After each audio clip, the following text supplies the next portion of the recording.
Good evening, ladies and gentlemen.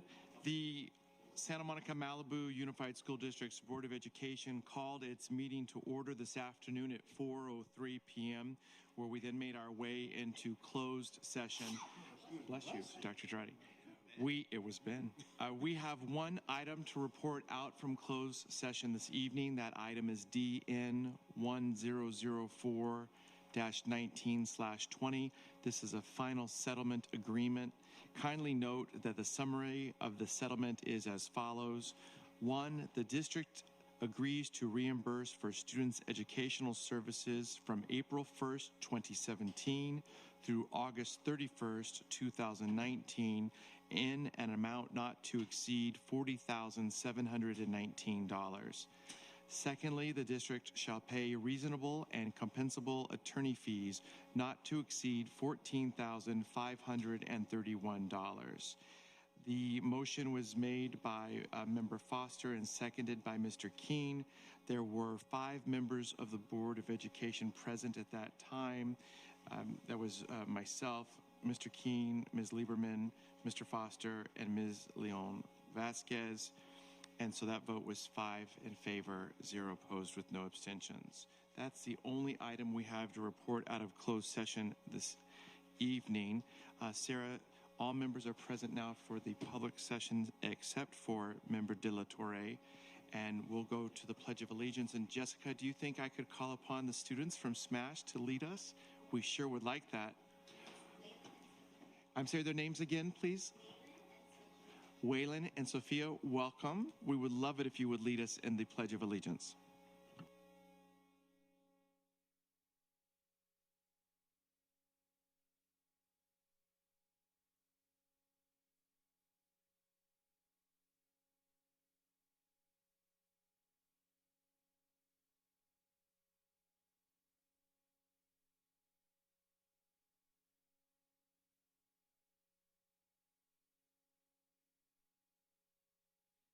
Thank you to the two of you. That was very nice of you to lead us. For the approval, colleagues, this evening of our agenda, I would like to note that LACO, again, is not ready with the MOU that we've had on our agenda several times. And so we will be pulling item 8B. So 8B will not appear on tonight's agenda. Sarah assures me that we will at some point address we think we will sometime address that MOU once LACO is prepared. We do have one set of, so I will entertain a motion to approve tonight's agenda. Moved by Mr. Foster, seconded by Mr. Metcher. Thank you. All in favor of tonight's agenda, say aye. And that passes unanimously. We have one set of minutes from our September 5th meeting before us tonight. Is there a motion to approve those minutes? Moved by Maria, seconded by Lori, and we do have one comment or correction from Mr. King. This is a very small one, Sarah, but under 9, general public comments. I'm not sure why I'm bringing this up. The comment was from Jane Dobell instead of Jade Jabel. Right? Just out of respect for her, it's Jane, J-A-N-E, and D-A-B-E-L. Yeah, thank you. Thank you. If there are no further corrections to the minutes, let's ask who's in favor. Say aye to approve those minutes, please. Anyone opposed? And so that's a unanimous adoption of those minutes from September 5th, 2019. That brings us tonight. We have 2 commendations and recognitions. Dr. Drati, I see the first is the National Hispanic Latino Heritage Month, and I think we have some friends here tonight. Good evening. It is a pleasure for me to introduce our principal from SMASH, Ms. Rish, who will then introduce our students. Please up to the podium.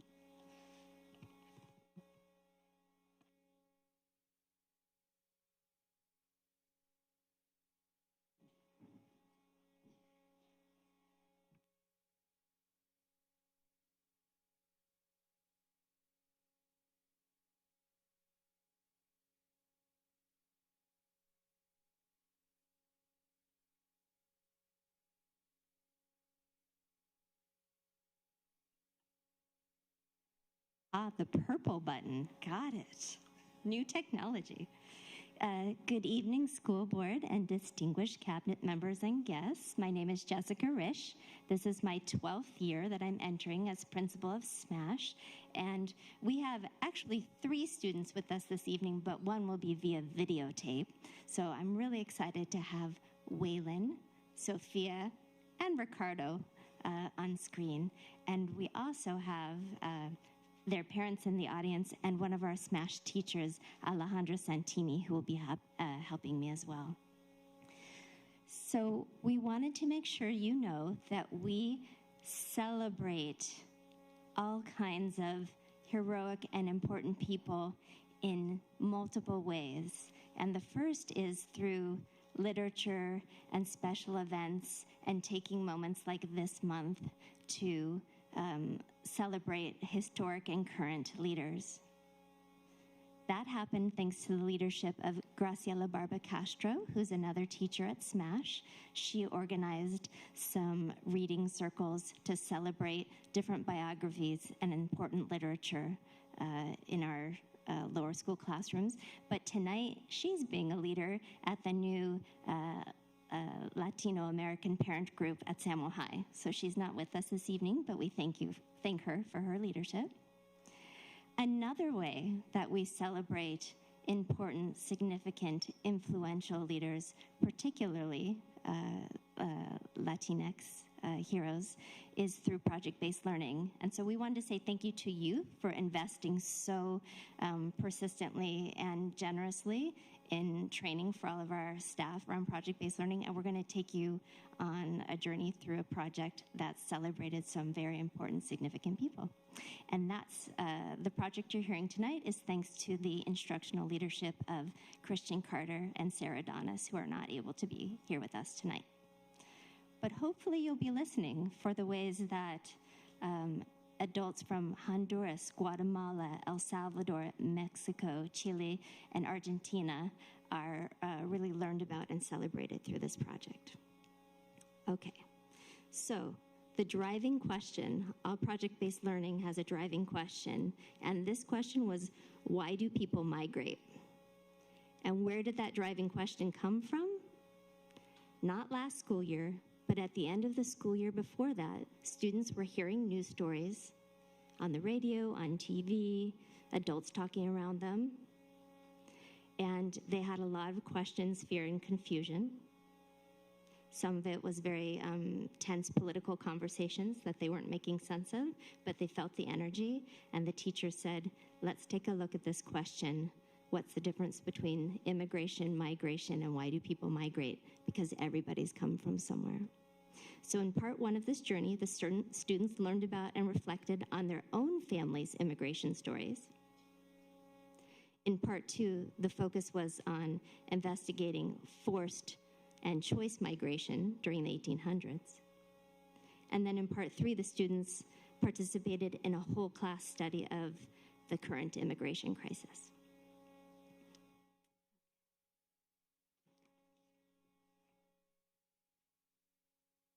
So throughout this project, the students had a chance to look at primary and secondary sources.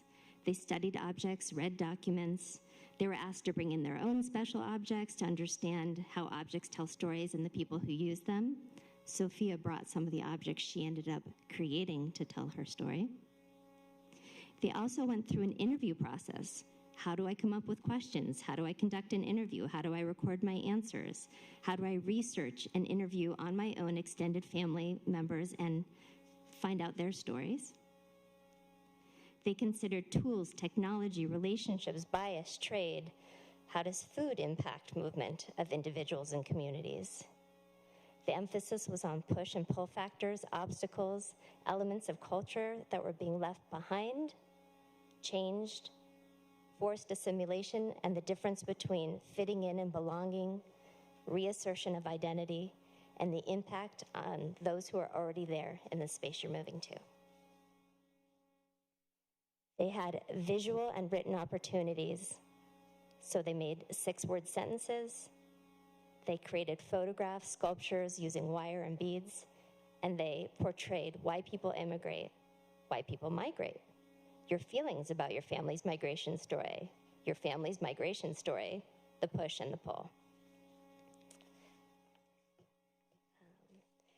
With help from our Autry Museum curators, who are partners through this project, the students were also introduced to different migrant groups: African Americans, American Indians, Asians, Europeans, Mexican Americans, and Mormons through the exhibits at the Autry. They learned about, instead of debate, deliberation, an introduction, discussing an option, discussing another option, reflecting. How do I look at the actions, the benefits, the trade-offs of each option? And then there was a social action component. And Waylon and Sophia have brought examples of the letters they wrote as part of that social action component. So first off, if Sarah would be so kind to cue the video of Ricardo. This is a 5-minute video. And Ricardo will show you several of the artifacts and why he created them and what he learned about significant leaders and adults throughout this. And we tested it in advance, so it works, right, Sarah? Okay.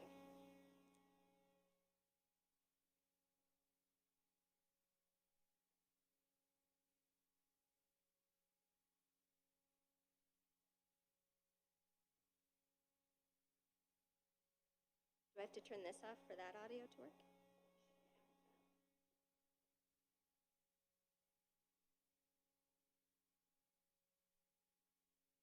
But it did earlier. Yeah.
Would you like us to proceed? And then, okay. So Sophia is going to share with you about the interview that she did, some of the artifacts that she made.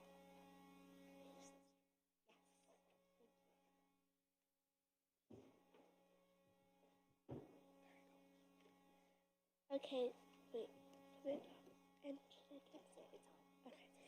So, hi, my name is Sophia Santini, and I'm going to be talking about how I interviewed my dad and how his migration process. So, my dad was originally born in Honduras, and he was raised by his aunt Sandra, and he was taken to America by his aunt when he was 6. And because his mom was pregnant with twins, and then she had another son, and then another girl. So his siblings stayed in Honduras, and he came to America when he was 6. And he wasn't really used to the language because he just speaks Spanish. And that's all I have to say. Oh yeah. So my dad is special because he helps other students learn about themselves. For example, this year he took a group of 14 kids to Mammoth to learn all about themselves. And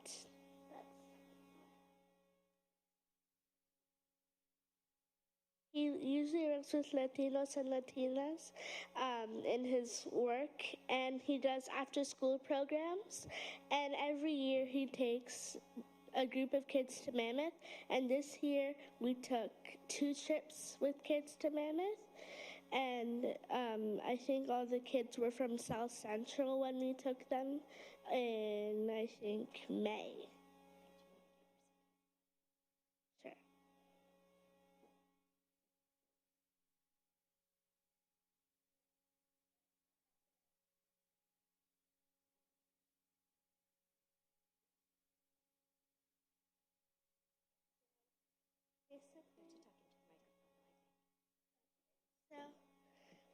So for last year we had a group, and I was in the group with Jack Phelan and Lucy Harris, and we got to like dress up and act like we were in the olden days, and it was really fun. And we got to make like, what are they called? I can't remember what they're called, but we got to make like these and put the pictures inside them. And then we got to make costumes. So this is an apron, and this is a bonnet. And we also got to make different types of clay sculptures. And I decided to make a mirror because I decided that my character should like focus on her appearance, because that's like what ladies sadly were based on in the olden days. And then up here we have my migration notebook. So it's like a little pocket. And we got to choose a trail that we could go on. And I chose the Old Spanish Trail. And this is our book based on what we did. This is a timeline. It's upside down. Of a timeline of westward migration. So, yeah. And then jobs, gender, religion, age, education, race, family, status, and objects.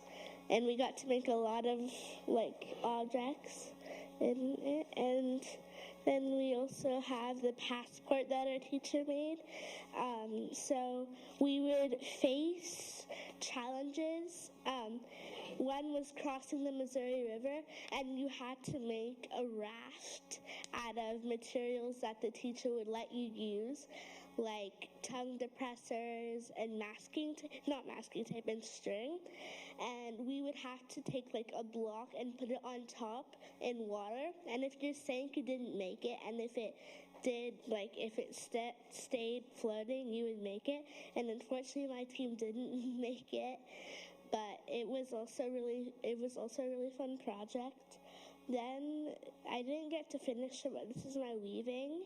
And we got to do weaving for like blankets, since that's in art class we kind of wanted to make artifacts, and the teacher told us that we should do weaving, and I did this weaving.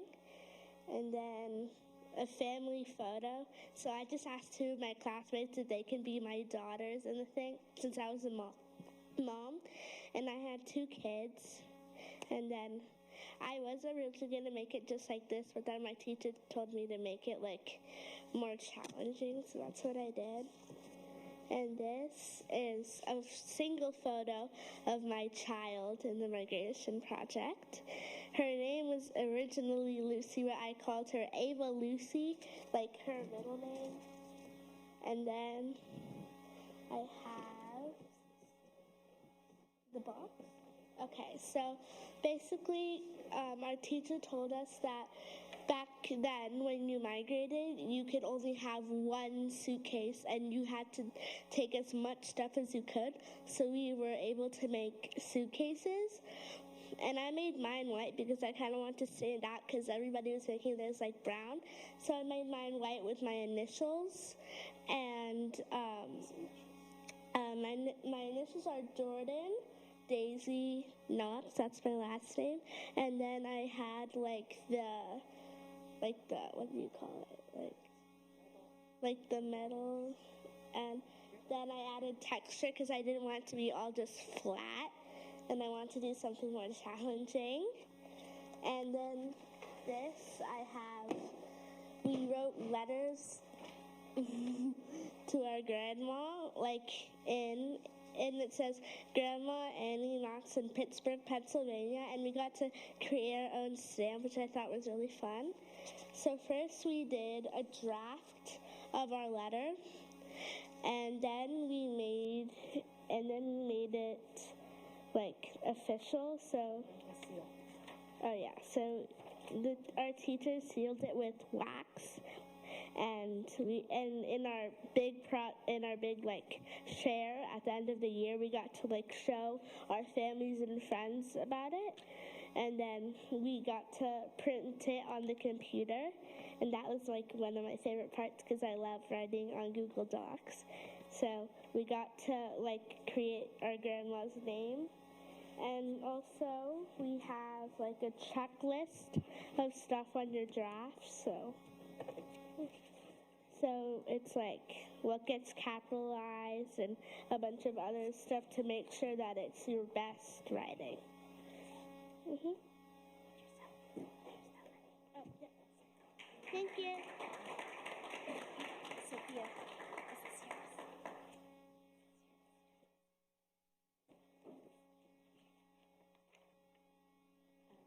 Should we do the video or do Waylon next? Let's do the video next.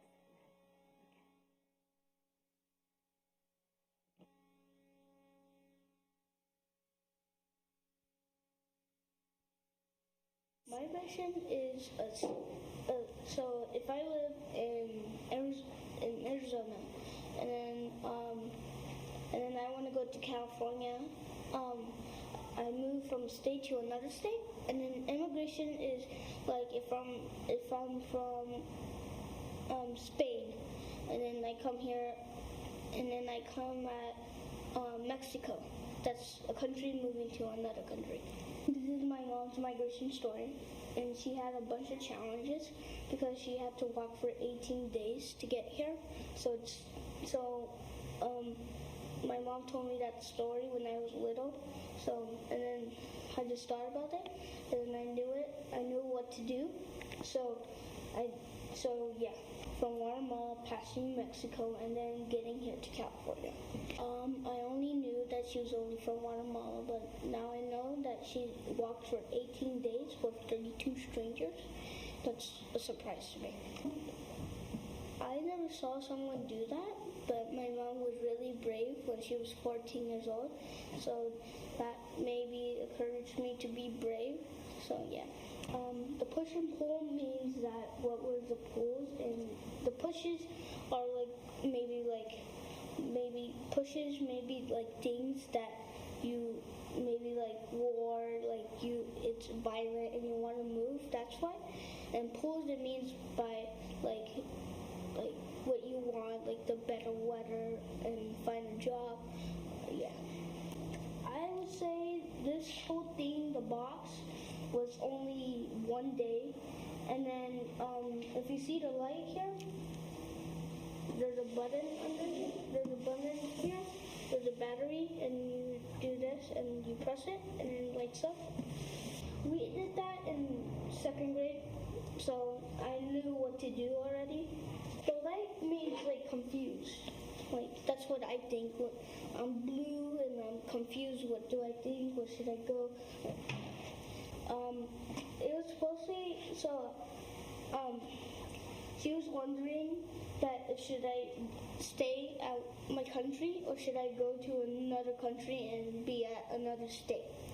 It was super good because I got to know her migration story, and then it was really good, and I'm happy that I did it.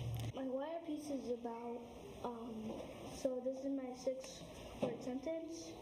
It says mom got money for her family because it's supposedly for her to get money for her family. So if you see this, it means, if you see the red, it means that she couldn't make it, she couldn't find a job or get money. If you see this little hole with fire, it means that she's entering a new world, something. And then if you see the purple and the blue, it means that she's happy and that she got everything done. And then you see behind, there's just a little bit of blue. That means she went back down, but her mom died. When she was there, her mom got sick, and then 2 months later, she died. And then she went back to Guatemala down here, and then the is all gone, and then she gave the money to her little brother and her dad. So I'm really excited to see my mom's country and my mom's my grandma graveyard, so I can see her in the graveyard. So that's going to be really special for me, that special moment. And then I want to go to my two dads' country. Is going to be El Salvador. This is a little bit of my typing, but if you don't finish your typing, it doesn't matter. You have your work and you try your best. Okay. And then this is my draft. You see, this is all my draft. This is my computer work, my computer passwords, and then this is what you're gonna do over there. Ask some questions to your parents, whatever you're gonna do, and then you have a bunch of drafts, and then you may have this, and then this is all the questions. If you want to do more, like me, I did 10, so that's why it's gonna take me longer. Like, how did you find a job? First, I was a babysitter to my neighborhoods. Then I became a housekeeper. Through a friend, the time I even actually worked in a hotel, and because the hotel started working for the nation, fighting for migration works rights. Today I am my owner of my own business. This is all my draft. It took me a little bit days because I didn't have my draft because I forgot to. So this is a little bit of this. This is where you start. You start here. This is I finish. You see, this is my editing, but this is so I go back to my computer and then I finish all my editing, and then that's where it is. I'm gonna keep this story because it's pretty much special for me to know my mom's migration story. So I'm not gonna let it go or destroy it because I am so proud of myself that I could make it. So yeah.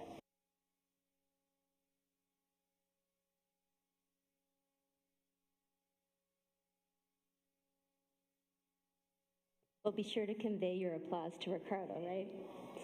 And then remember, the third part of the project was learning more about today's immigration crisis, and students wrote letters to young people who are separated from their families in detention centers, and so they're just going to read a couple examples of those.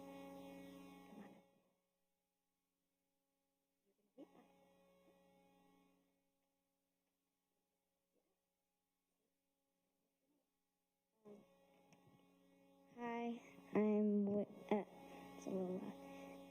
Waylon. I'm going to read this.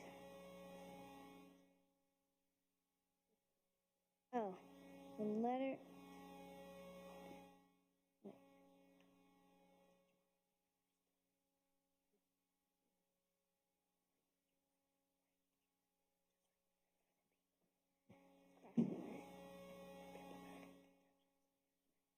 Oh, I wrote this me and my friends wrote this for the people who are in the detention centers.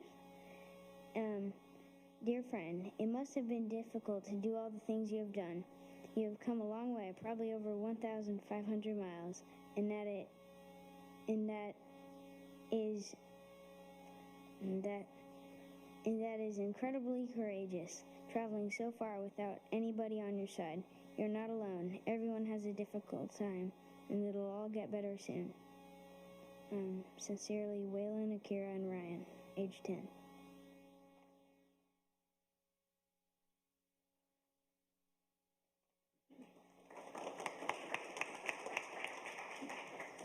They were translated so that the children at the detention center could read them, and I will be reading the Spanish. Querido amigo, debe ser muy difícil hacer todas las cosas que has hecho. Has recorrido un largo camino, probablemente 1,500 millas, y eso es increíblemente valiente. Viajar tan lejos sin nadie a tu lado, no estás solo. Todos tienen un momento difícil y todo mejorará pronto. Sinceramente, Waylon, Akira y Ryan, 10 años.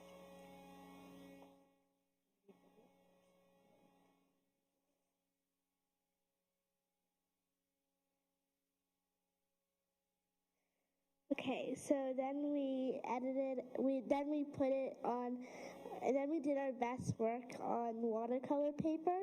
So this is what I wrote. Dear friend, you are so brave. You have traveled very long without your parents. Even though I don't know you, I'm very proud of you. I would have not been able to do that. I would love to hear back from you. Sincerely, Sophia Santini.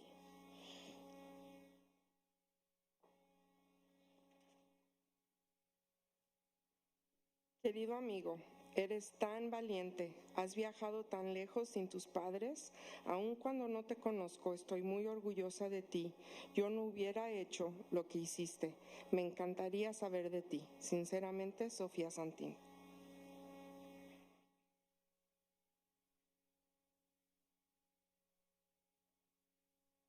So thank you for going on a 3-part journey with us.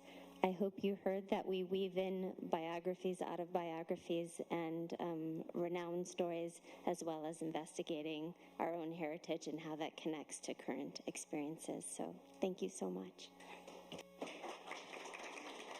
Thank you. Thank you, Jessica.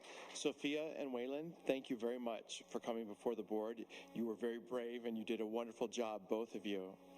Thank you very much. Yeah, we can applaud for them. This is good. And please let your colleague in the video know that we appreciated his time too in putting that video together. Dr. Draudi, we have another commendation and recognition this evening with the Santa Monica Kiwanis Club. Sure, I would like to.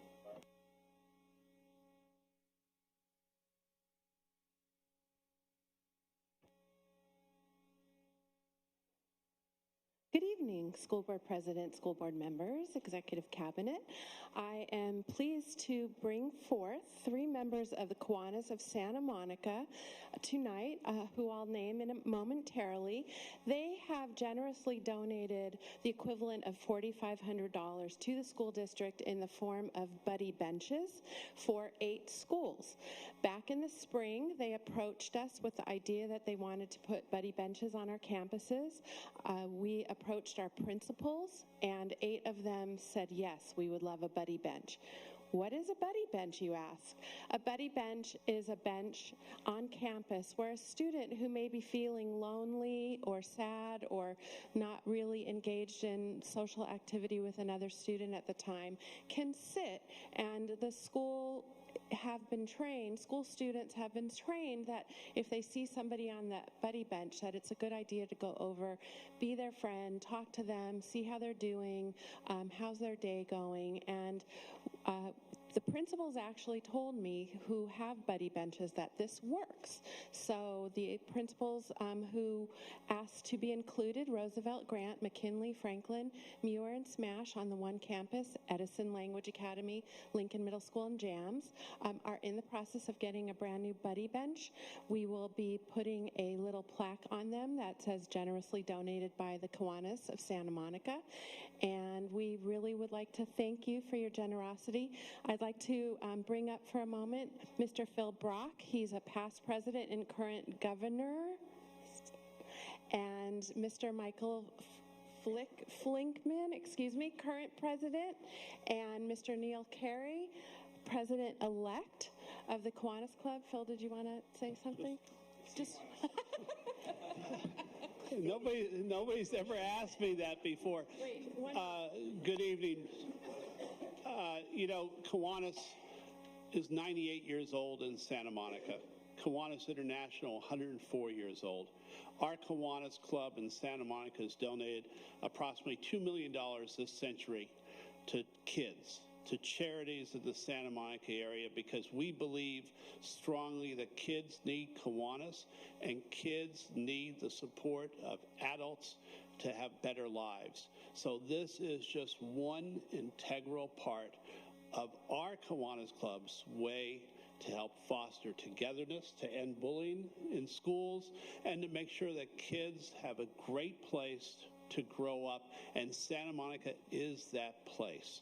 So we proudly present these to you. We hope we'll have more collaborations with Santa Monica and Malibu Unified School District in the future, and we look forward to seeing those 8 benches with bodies sitting on them and other kids putting their arm around them and taking them to play.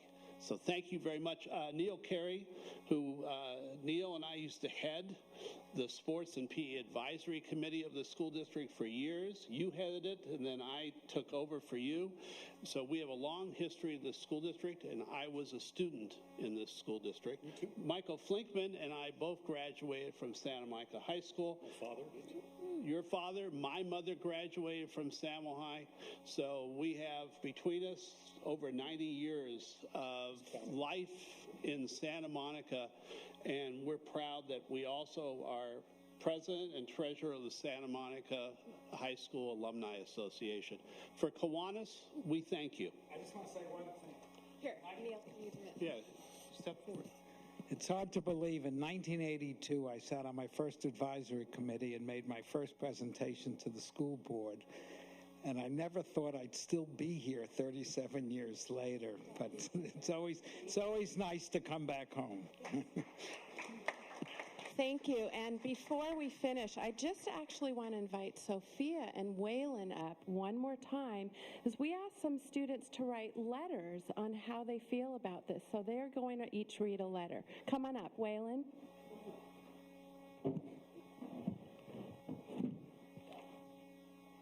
Hello, it's me again. Thanks. Dear Kiwanis, thank you for giving us a buddy bench. I have felt lonely on the yard many times and didn't know where to go, so I'm very excited. I think it is a great opportunity for me and other people to make new friends, and I think it's a good idea. And if someone's friends are not treating them well, then in the meantime, they will have other people to play with. It will be so nice to have a buddy bench in the yard. Sincerely, Chloe Roberts. Thank you very much. And Sophia? And Sophia's going to read another student's letter as well. Dear Kiwanis, thank you for the buddy bench. Thank you for giving us an opportunity to make a few friends. I think it's a good idea. It gives us a chance to play with other people. Sincerely, Bella. That's very nice. Thank you so much. And we have a whole folder of letters for you to take back as well. Thank you. Thank you so much. Can you take a Thank you, Gail, and thank you very much to the Kiwanis Club. Thank you very much.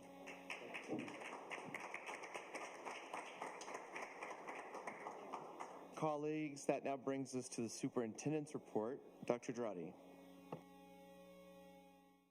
Thank you. I won't say too much today because I have a couple of people that I'm going to use my time to them.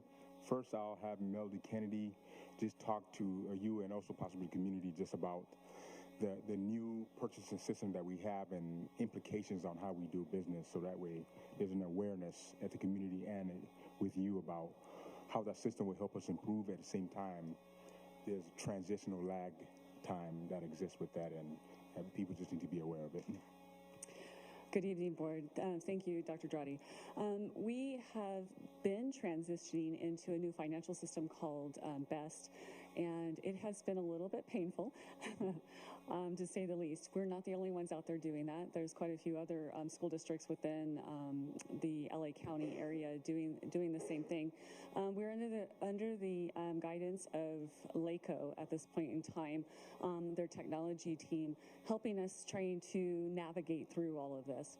We don't necessarily have, the system is actually an integrated system. And so what that actually means is every piece of the financial side of it talks to every other piece. In other words, it talks to the human resources portion of it, through the payroll portions, through the purchasing portions and what have you.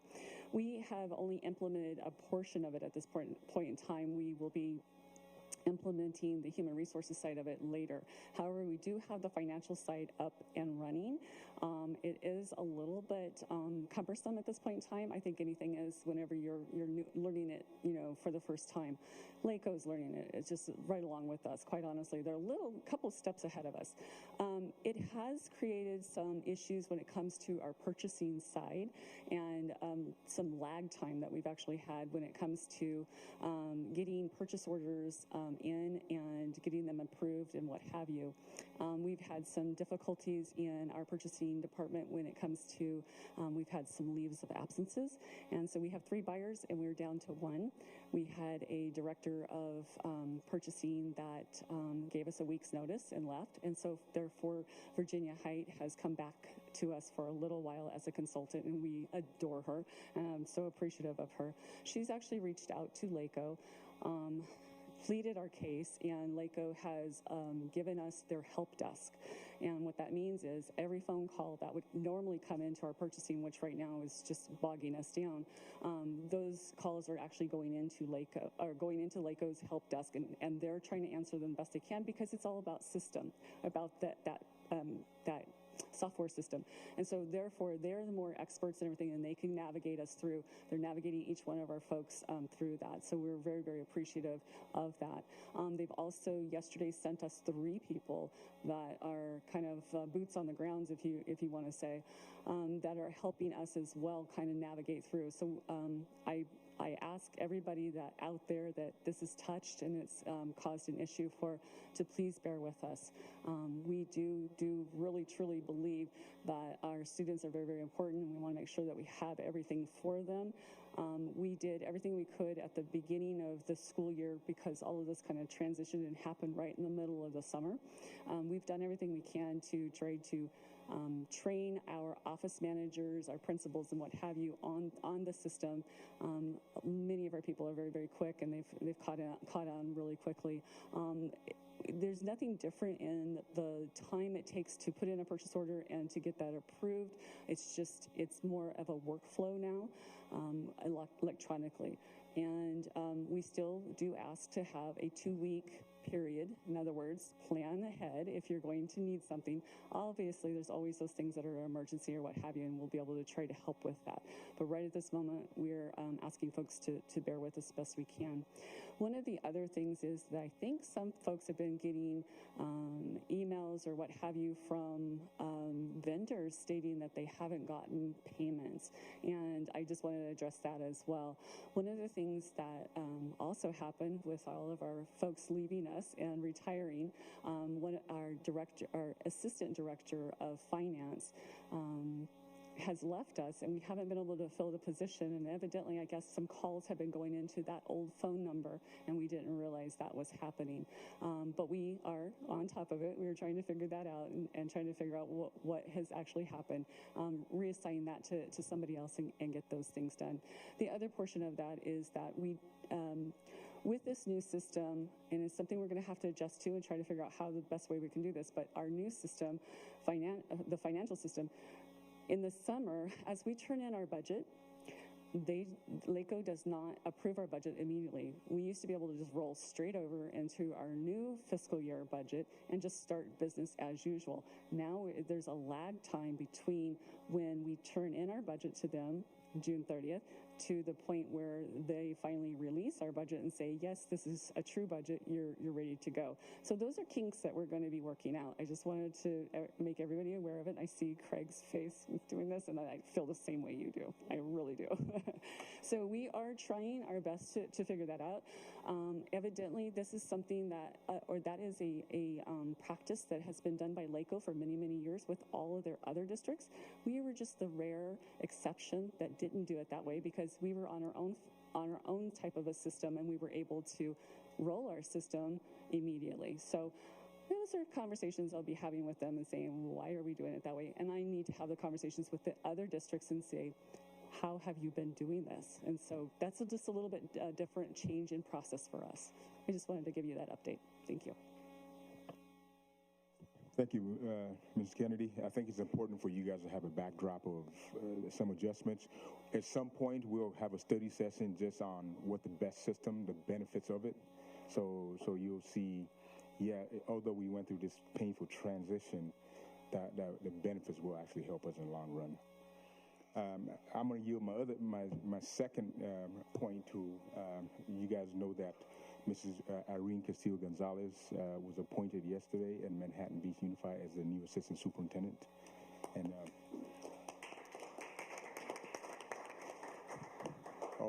also this is bittersweet. I mean, we're very happy for her, but at the same time, we know we're losing somebody that's been in our system, has really helped us.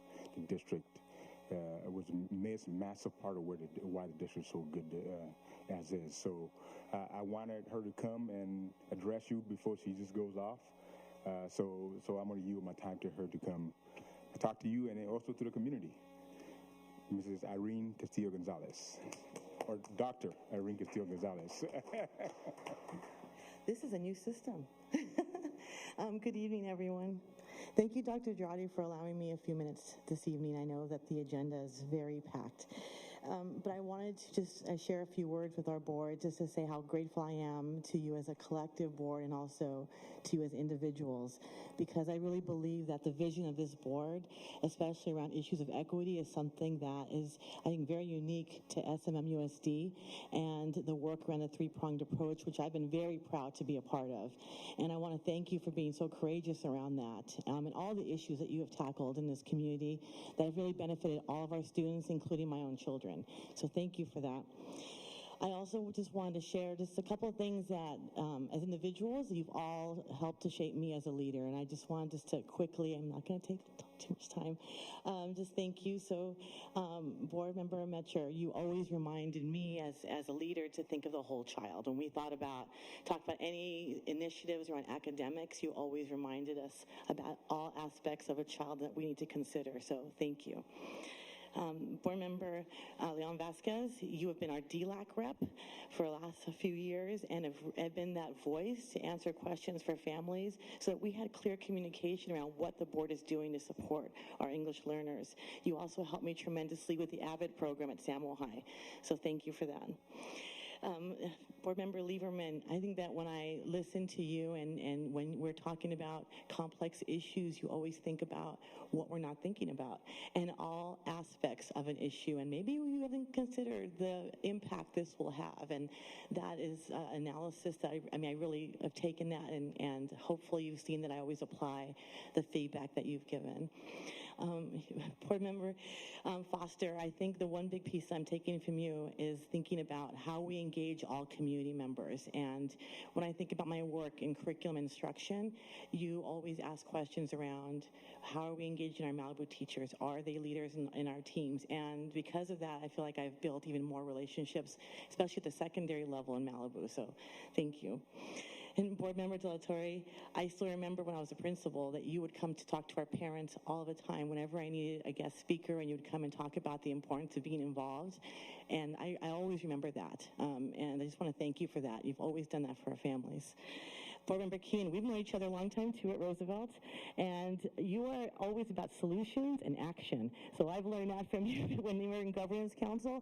I learned how to actually run that smoothly at McKinley because of that modeling. So thank you.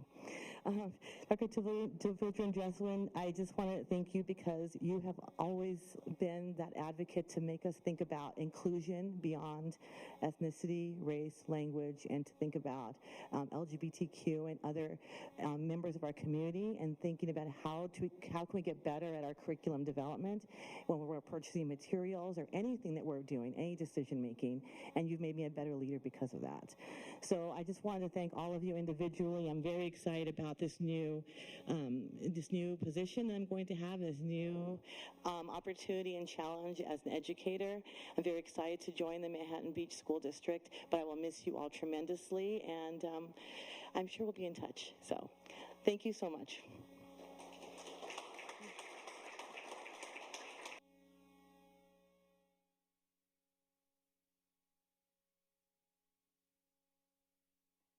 Thank you. The last comment I would like to do is mainly just to address the community. Oh, hold on just 1 second, though. Dr. Irene, don't go anywhere for a minute. I think that all of us on the board will have a moment with you as individuals, but you need to know how much we've appreciated your time in this district. and how much you will be missed.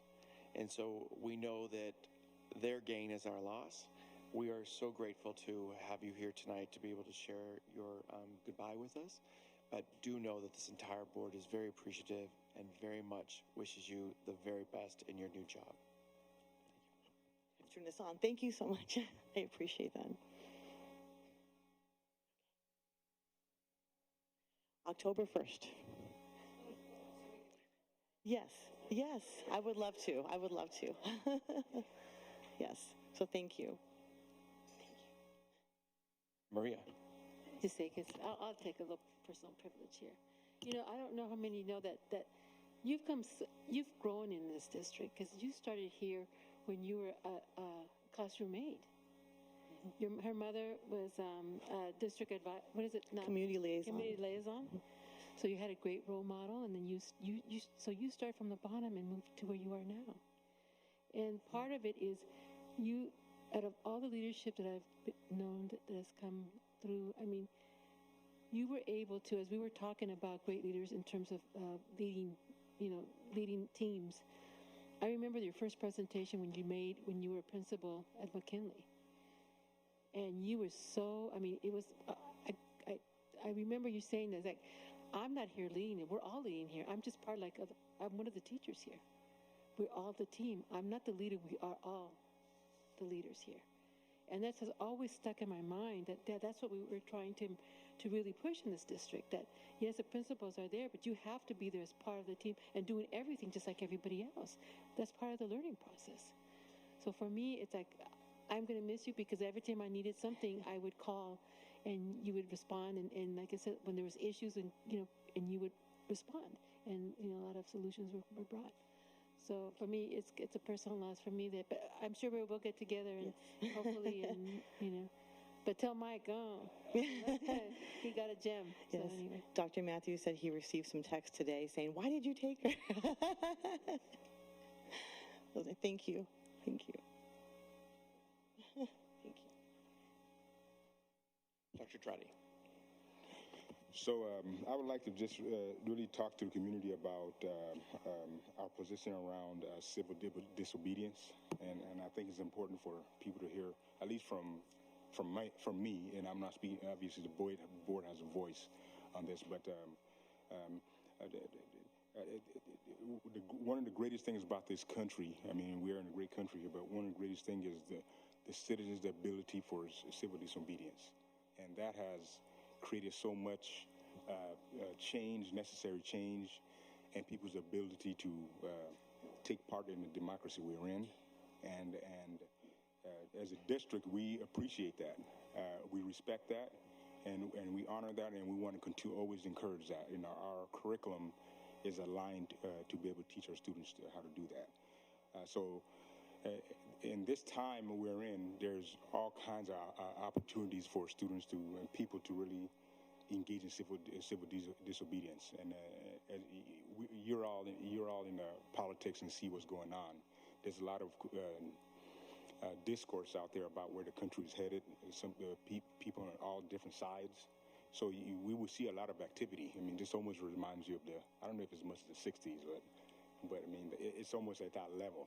So there will always be opportunities for students to, or people who's wanting to do that, and through the school district and so on. Our position has been the same. We respect that. We actually encourage it. But civil disobedience is civil disobedience, meaning we can't break rules of the school as an institution to support that. At the same time, we will encourage teachers, staff, students to engage in activities that talk about democracy, civil disobedience, or all aspects that people are concerned about right now. We're okay with that. We want curriculum. We want students to engage in that work.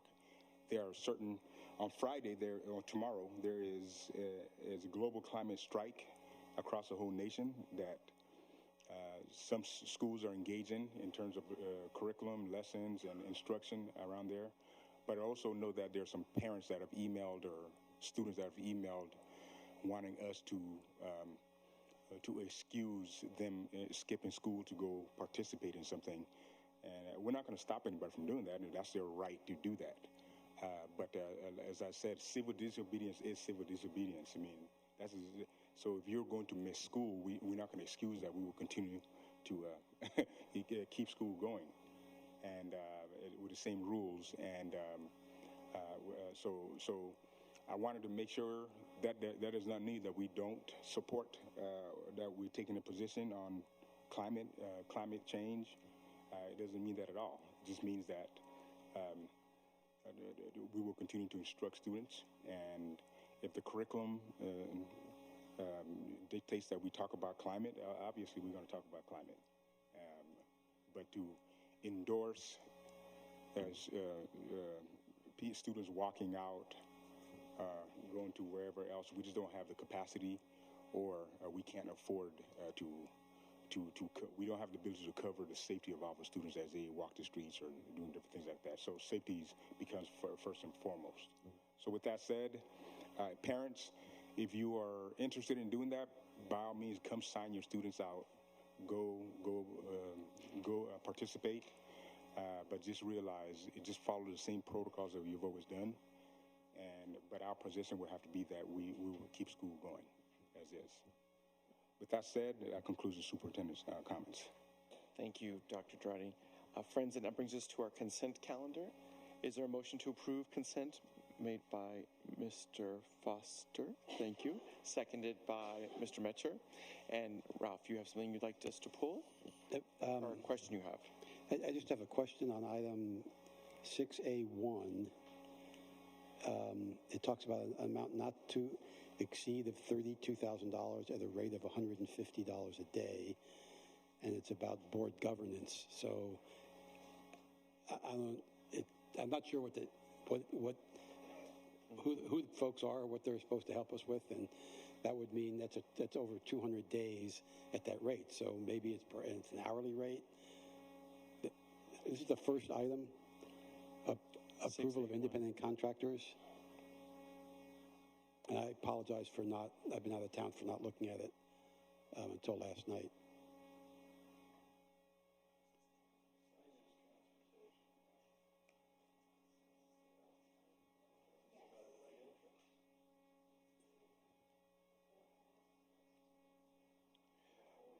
I see that staff needs to look at this, so I suggest we pull that item. And if it's okay with Mr. Metcher and Mr. Foster, can I take your moving and seconding to be the move and second of the consent calendar minus that item? Accept that. Thank you. Are there any other comments or questions on those items that we are about to vote on? This will be a roll call vote. Mr. Metcher? Yes. Yep. Excuse me. Okay. Okay. Mr. Metcher? Yes. Excuse me, Ms. Leon Vasquez? Yes. Ms. Lieberman? Yes. Mr. Foster? Yes. Mr. De La Torre is an abstention. Mr. King? Yes. And I'm a yes. So that's 6 members voting in favor and no no's, 1 abstention, a recusal from Mr. De La Torre. Thank you so much. Yes, right? Yes. That's the 6A1 that Mr. Metcher brought to our attention. And I'm looking to staff to see if should we just wait? Do we have any word, or should we So this, another meeting? no, of course. The DBA, Bell Cap Management, is the transportation for special ed, so driving students in the cabs. So that's what it's being utilized for.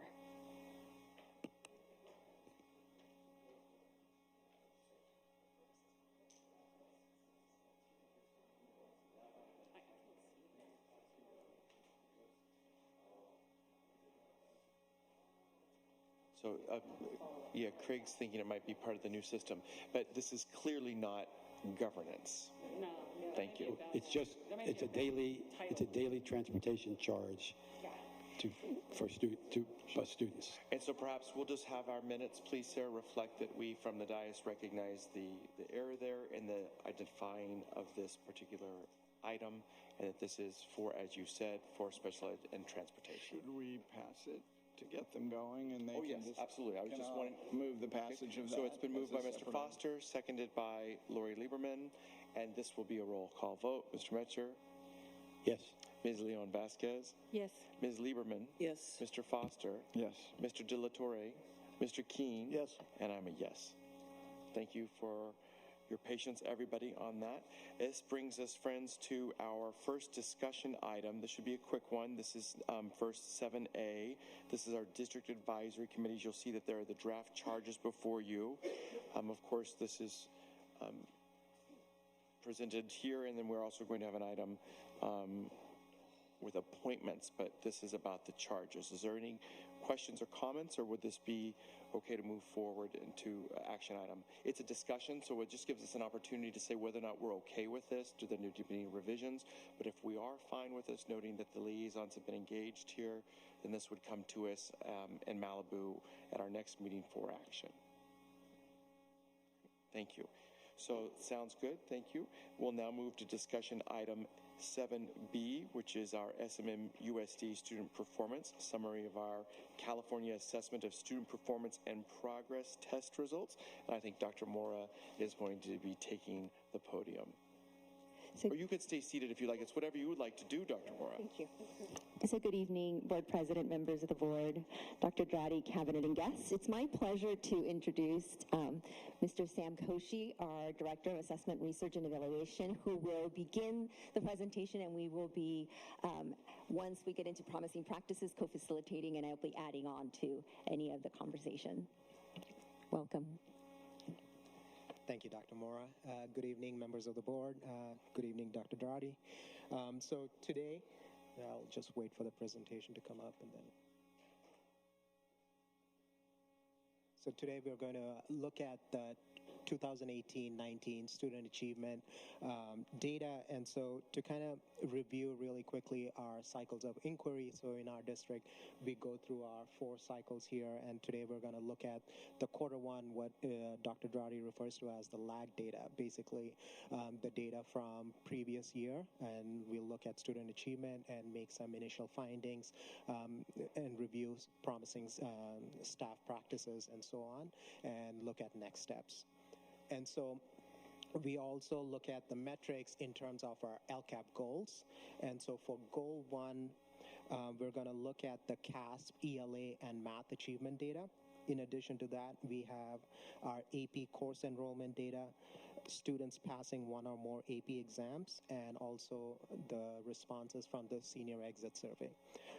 Under goal 2, we have the metrics related to annual reclassification rates for our English learners, our LPAC summative score report, and for goal 3, we have the student engagement survey responses and also have the attendance rates as part of our metrics. And so when we talk about our initial findings, we'll start with our CASP ELA. So in our areas of success, we found that for grade 11, we continued strong performance where 80% of the students either met or exceeded standard. We also found that African American and Hispanic students posted 6-point gains over time, outpacing other racial or Hispanic groups. Similarly, socioeconomically disadvantaged students posted a 6-point gain over time. And then we also saw that we have about 7.8% of our English learners last year reclassified by the March 2019 date. And this is significant because that means students are reclassified, or the majority of students are reclassified before our assessment window starts. And we also found that 80% of English learners either scored a 3 or a 4 on the LPAC, which is our English language proficiency assessment for California, which is on a 3-point scale. Under areas of need for ELA, we found that overall ELA growth has stalled for the past 3 years. We found that grade 8 posted lower ELA scores than other grade levels for the past 4 years. We found that significant percent of ELs, English learners, and students with disabilities continue to not meet standards. And we also found that significant percent of Latinx and African American or Black students do not meet standards.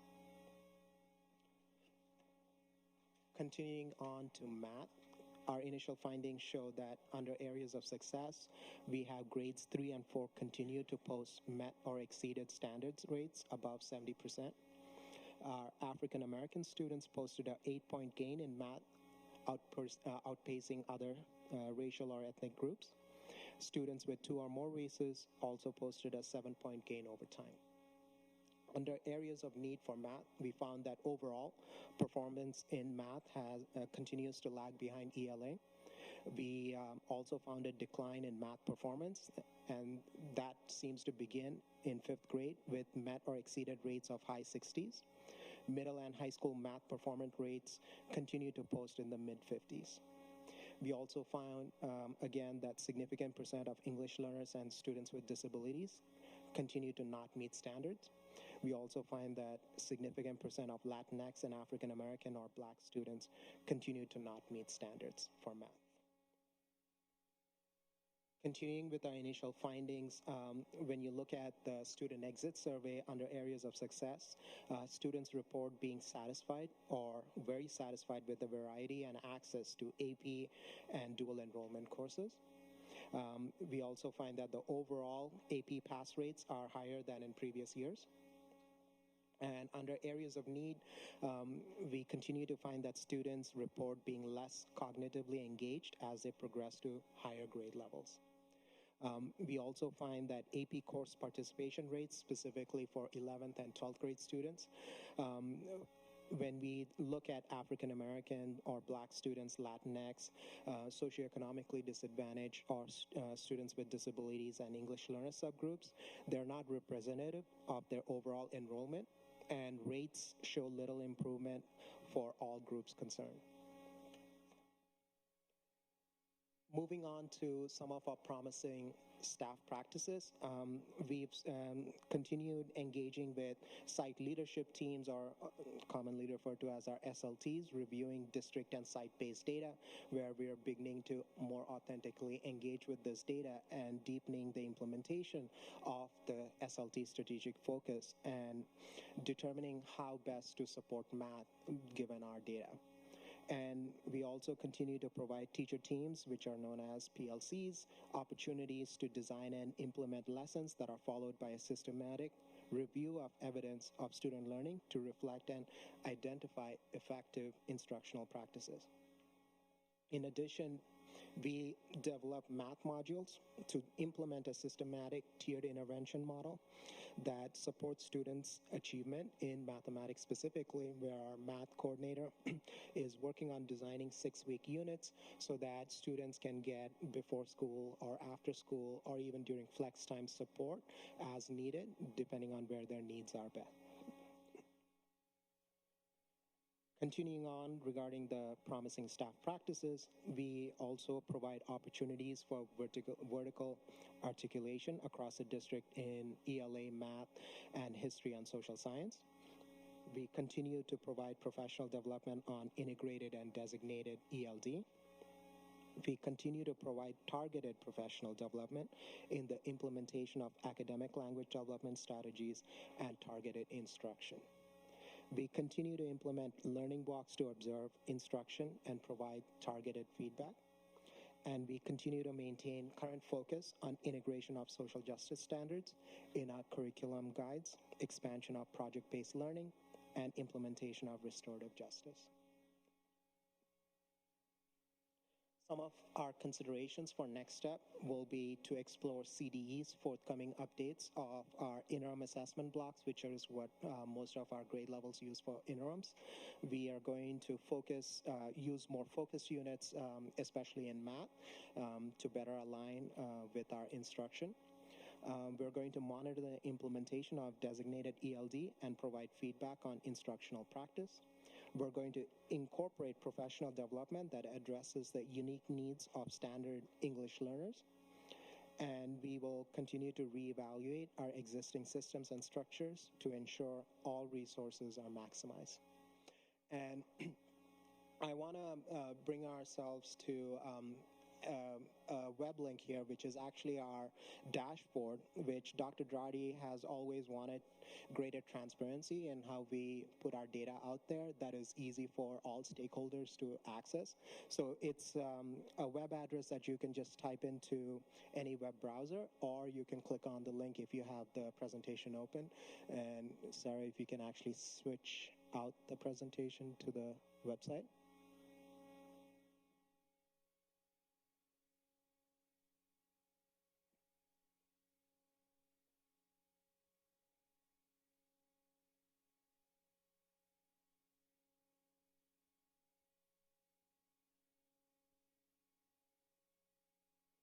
So what you see here is what you would primarily see when you go to the website that was on that last slide.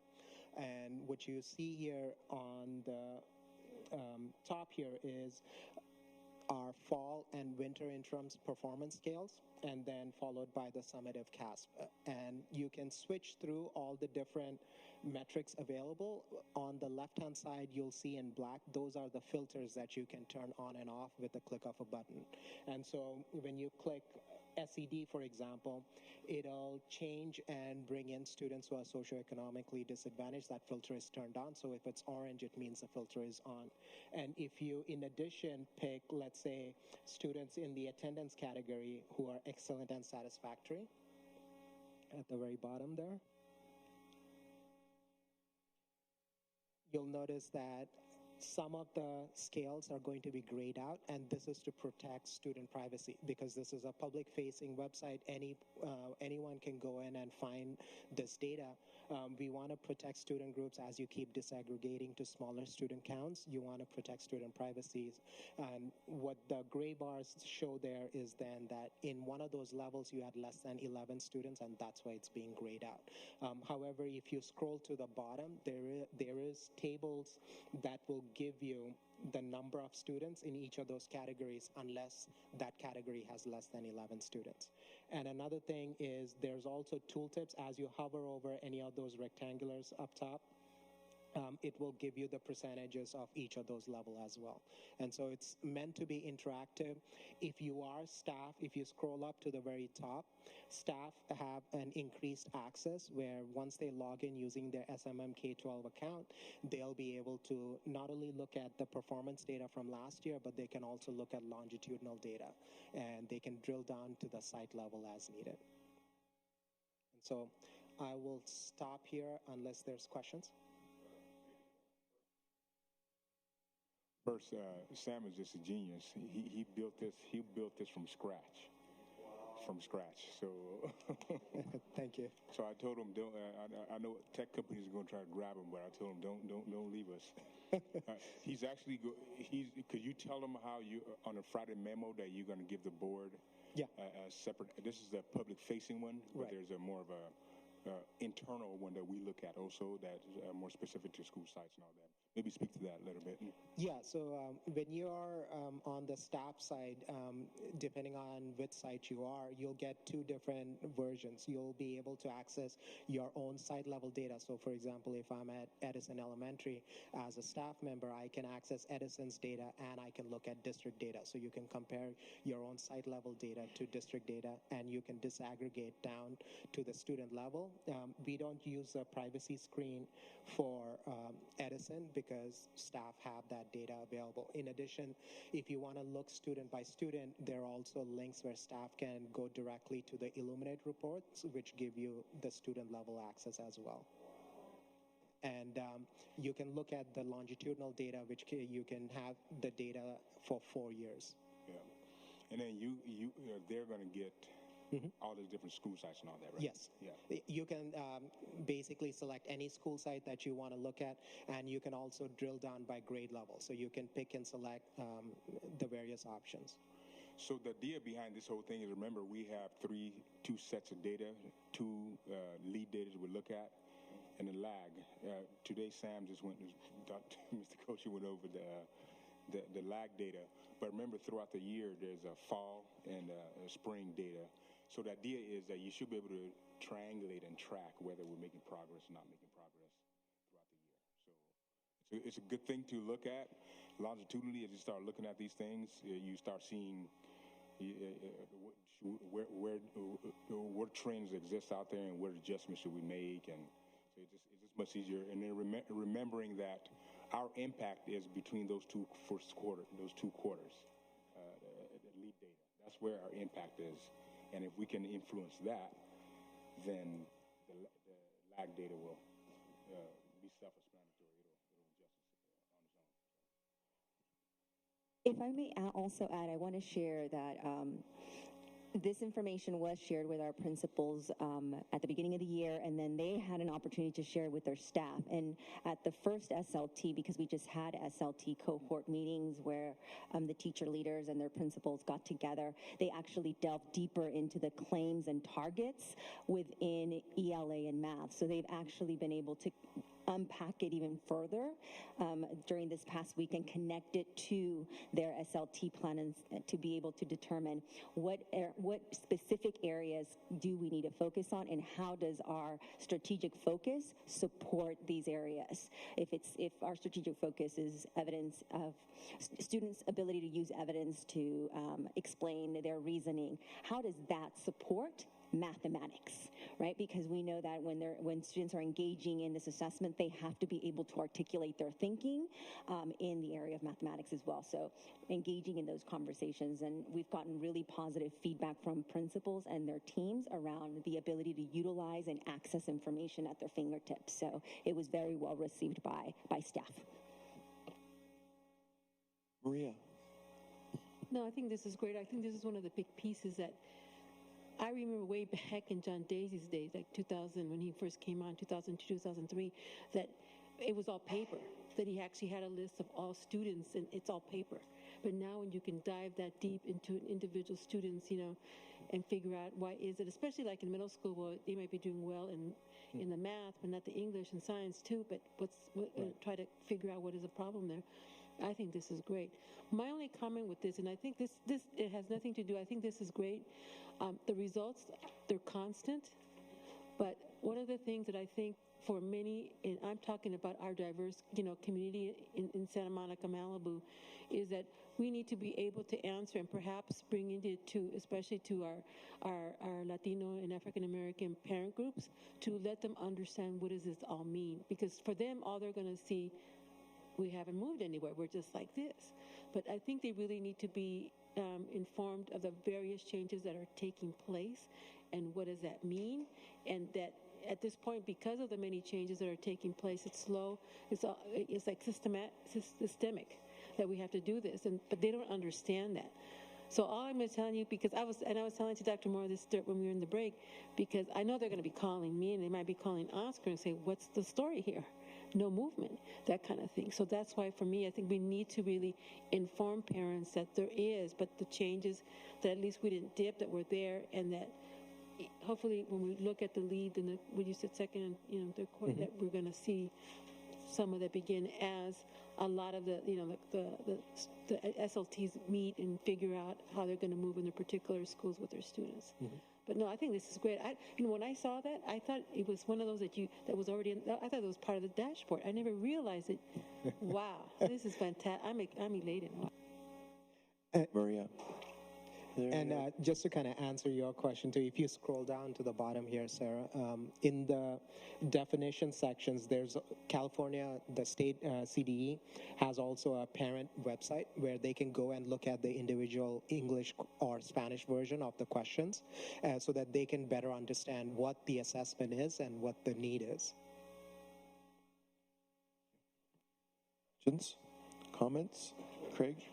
I just can't resist saying how great this is, and I'm blown away. I was going to say how great it was before I knew you did it. So, and the fact that it's customized for our district, and you can, click through and actually get to individualized data out of Illuminate. The nature of human beings is we're tool builders. We don't have strength, we don't have speed, but we build tools. And you build us a tool that is superior to the tools we've been using. Just as an example, I clicked through on attendance, and I started with chronic, and then click manageable, and then satisfactory and excellent. So they add it to the thing. And you can literally see the performance getting better and better as you add the kids who are there at school. Yeah. And obviously there's a chicken and an egg with, are you not there because you're... Yeah. But then you click through and you can make meaning of that data. It's super important as we move through our OODA cycle of observing, orienting, deciding, and acting. This allows us to orient so we make better decisions. So this is only a piece of what we have to do, but the fact that you've created this, you know, I've been frustrated for years in talking about how these presentations go. I'm really excited by this, so thank you. Thank you. Thank you, Craig. John. Yeah, thank you for this. I missed this in I didn't see it in the report the first time, just playing with it now. I look forward to having a little more time. I know that this gives us great data on the testing, the CASP testing, and our interim assessments, and I appreciate all that. I do have a question, and maybe this is for a different topic, is some of the other assessment tools that we're using that we're seeing success with or that we're proud of. And the second one, which I know is off topic, a couple of years ago, we're talking about math, and somebody presented a new math class with based on data and statistics. It was like an 11th grade or 12th, like things that we know, like this is telling us we're doing good things and there's an achievement gap. Like we're seeing that. And I'm just curious about some of those newer initiatives we put in as we're starting to get some data back and assessment on it. Is that class effective? Are kids liking it? We've targeted 4th and 5th grade math as an issue that we're concerned about. Well, what have we been doing over the past couple of years? Have we done something that we can then draw some data from and see how it all integrates? So, it'd be great as we balance more things with this. I look forward to hearing about that. So thank you. Thank you, John. Dr. Draddy, did you want to say something? Ralph, and then Dr. Draddy.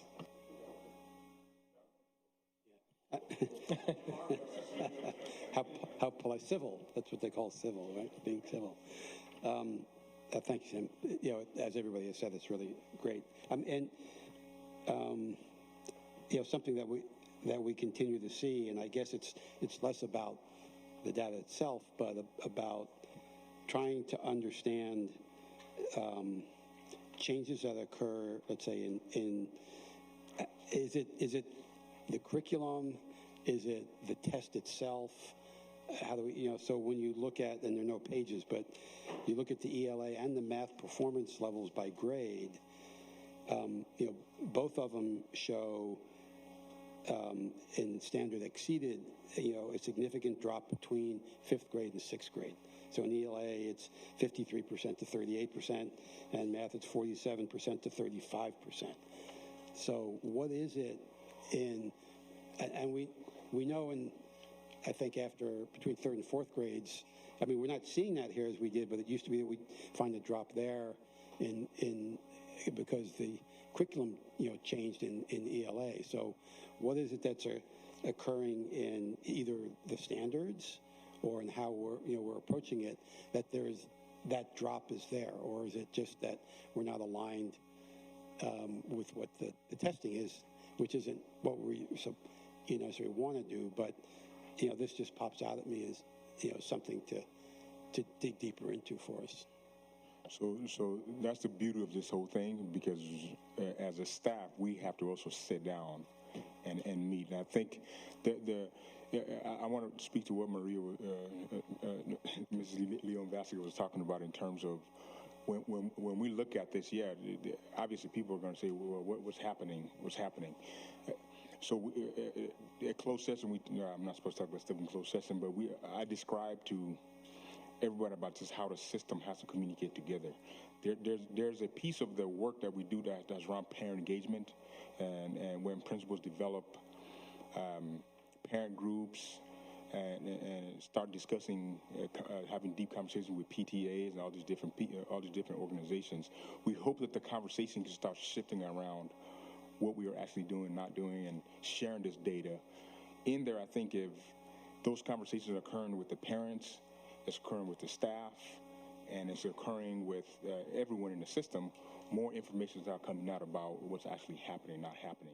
We're going to try to do our best from district to try to communicate out all these different whatever mechanism we have to communicate out. But the deeper understanding is going to happen from that principal-parent engagement, is my opinion, because that's how we can spread the word there. And if you imagine, let's say if you have a school of 300 parents, and 300 parents are linked in with the principal and the teachers about this work, all of a sudden the information just permeates from there.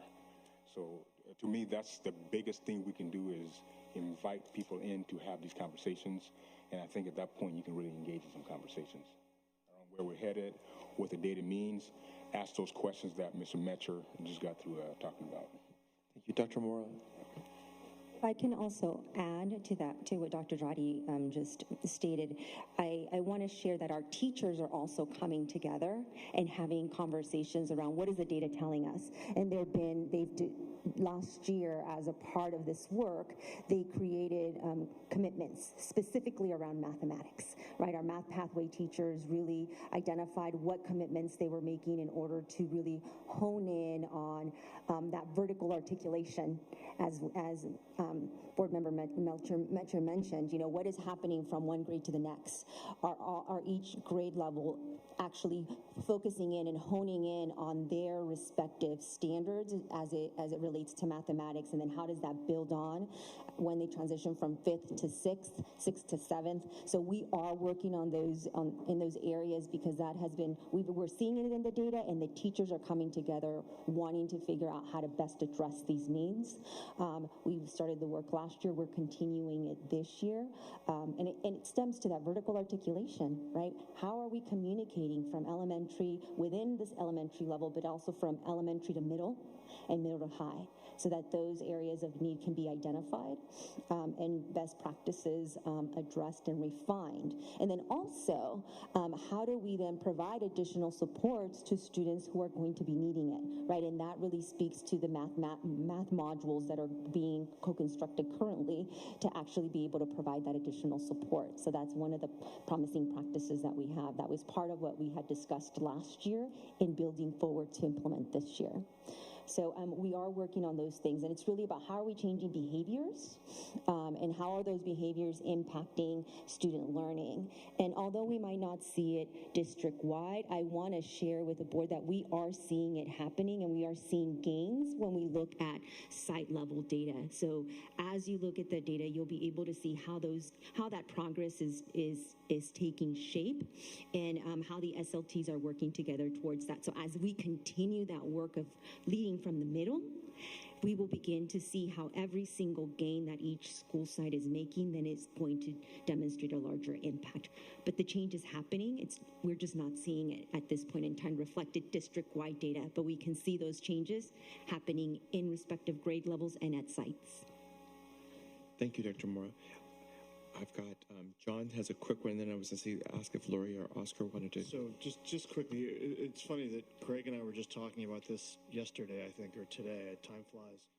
And the idea that this is something quantifiable that we can look at that gives us real solid answers. I think so often up here, we hear about these things that are happening. We hear about SLTs. We hear about this wonderful program where teachers are engaging in this, or parents are doing that, or principals are doing this.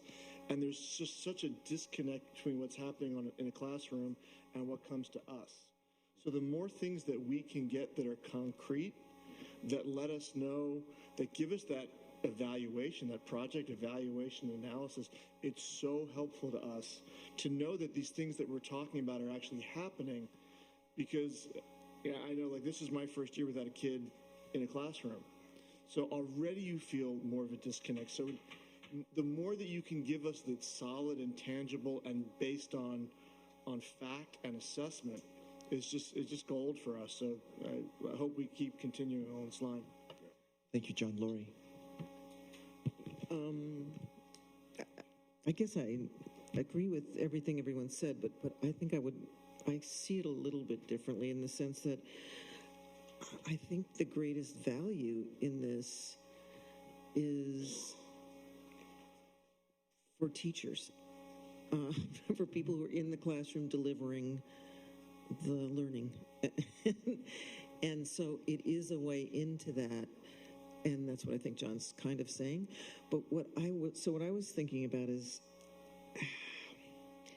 to the extent we want to have parents be able to find meaning in this, I don't know what we have to do yet, but this is overwhelming for most people, other than really geeky people who could get on like Craig and really play with this data and find out whatever.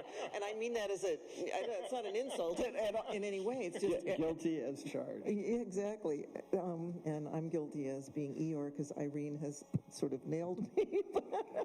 But I really am very serious, because the people who we want to be answerable to and who we want to be saying, be patient, we're making these systemic changes, etc. We need to find a way to explain what those are and how they work. And so I think what's the most exciting is understanding not necessarily how this works, but not because I as a parent would have to understand exactly how, but being able to know that teachers are able to access information about every student, groups of students, grade levels of students across the district, within their school, etc. And that based on that, they're able to hopefully hone in on what are the different needs and learning styles, kinds of questions that people are having trouble with, etc. So I think that's the thing. When I look at this, I go, wow, this is amazing, and it's an amazing tool, as others have said. The question is, how do we translate what that tool enables us to do to parents? And so that's what we have to work on, putting that into words and a presentation that people will understand. But because it is incredible, because that is the kind of thing that teachers haven't had, and it does combine with as you're saying about the systems you're describing and how the SLTs work and how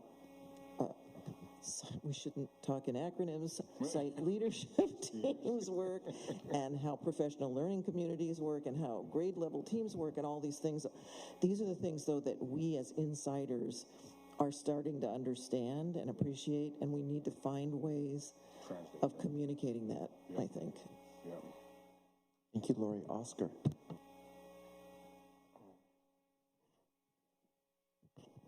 Testing 1, 2, and 2. Okay, sure. Thank you very much for this data, and thank you for working on compiling it the way you did. I think it's very useful. One of the things that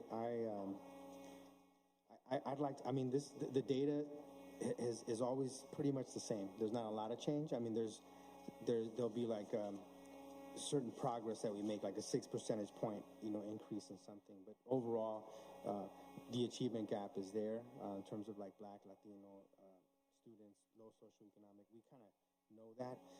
One of the things that I saw promising is we have to like sort of drill down on that data and try to figure out where do we have like the biggest needs. So like the transitions, for example, from elementary school and middle school, and then we look at the 8th grade sort of the scores and it's pretty alarming, when you start looking at where our problems are when you disaggregate the data by like gender, for example. So like Latino boys, African American boys, for example, have a lot of need, and specifically at, let's say, the 8th grade level, And it's really important to understand like what is it that we're doing for that target population, what because there's a lot of general things that we can do, but then there's a very specific need, and so that's one of the things that I'd like to see us do is sort of narrow it down. And maybe, I love the idea of the exit interviews. Exit interviews, I think, can provide us a lot of good information, and maybe that's what we need to do is, now I'm assuming that the exit interviews were mostly done with students in the AP classes, right? Is that? Yeah, it's all seniors. Oh, all seniors. So not just the AP students, but all seniors. So that's great. That's great because if we can find out for those students, at the 8th grade level, to find out more about what's happening is really important, because then it could inform our interventions for the summer, sort of a summer bridge program. And we used to have a program called Connect for Success, and we eliminated the program without a board discussion.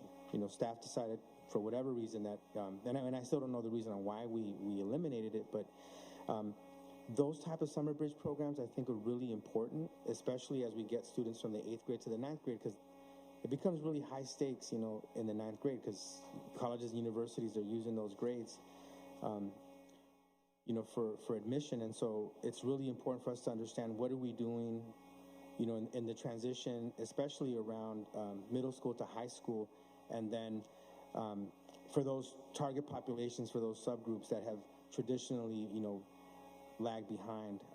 That'd be real important for us to understand. I'd like to narrow it down to that, you know. I can speak on more of it, but that I would just like to save my comments and focus our attention on that population at that grade level. Thank you, Oscar. Thank you, Sam. Thank you, Dr. Mora. Thank you to the entire team. We very much appreciate the work and the presentation tonight. Thank you. Thank you, Dr. Strutting. Colleagues, that now brings us to our major action items. We have some appointments to consider. You'll see that 8A is the approving of appointments to our district advisory committees. Is there a motion? Moved by John, seconded by Maria. Is there any discussion? Seeing none, we'll move to a roll call vote. Mr. Metcher? Yes. Ms. Leon Vasquez? Yes. Ms. Lieberman? Yes. Mr. Foster? Yes. Mr. De La Torre? Yes. Mr. Keene? Yes. And I'm also a yes. So that's a unanimous decision of the board. And those new members are welcome. We welcome those new members to our district advisory committees. Colleagues, just to remind you that we did pull 8B. That was the item at the time of approving our agenda. So 8B is not being addressed this evening. So we'll move to 8C, which is the resolution of the Board of Education of the Santa Monica Malibu Unified School District authorizing the issuance and sale of general obligation bonds, election of 2012 Series E, and the aggregate principal amount of not to exceed $115 million, and approving related documents and actions. Melody, yes, welcome. Can you hear me? Okay. I would like to introduce Courtney Hall from Jones Hall and John Barrissey from Raymond James. They will help us navigate through this tonight. Thank you. Great, thank you. Welcome, welcome. Is there a motion from the dais? Moved by Maria, seconded by John. And now discussion, questions?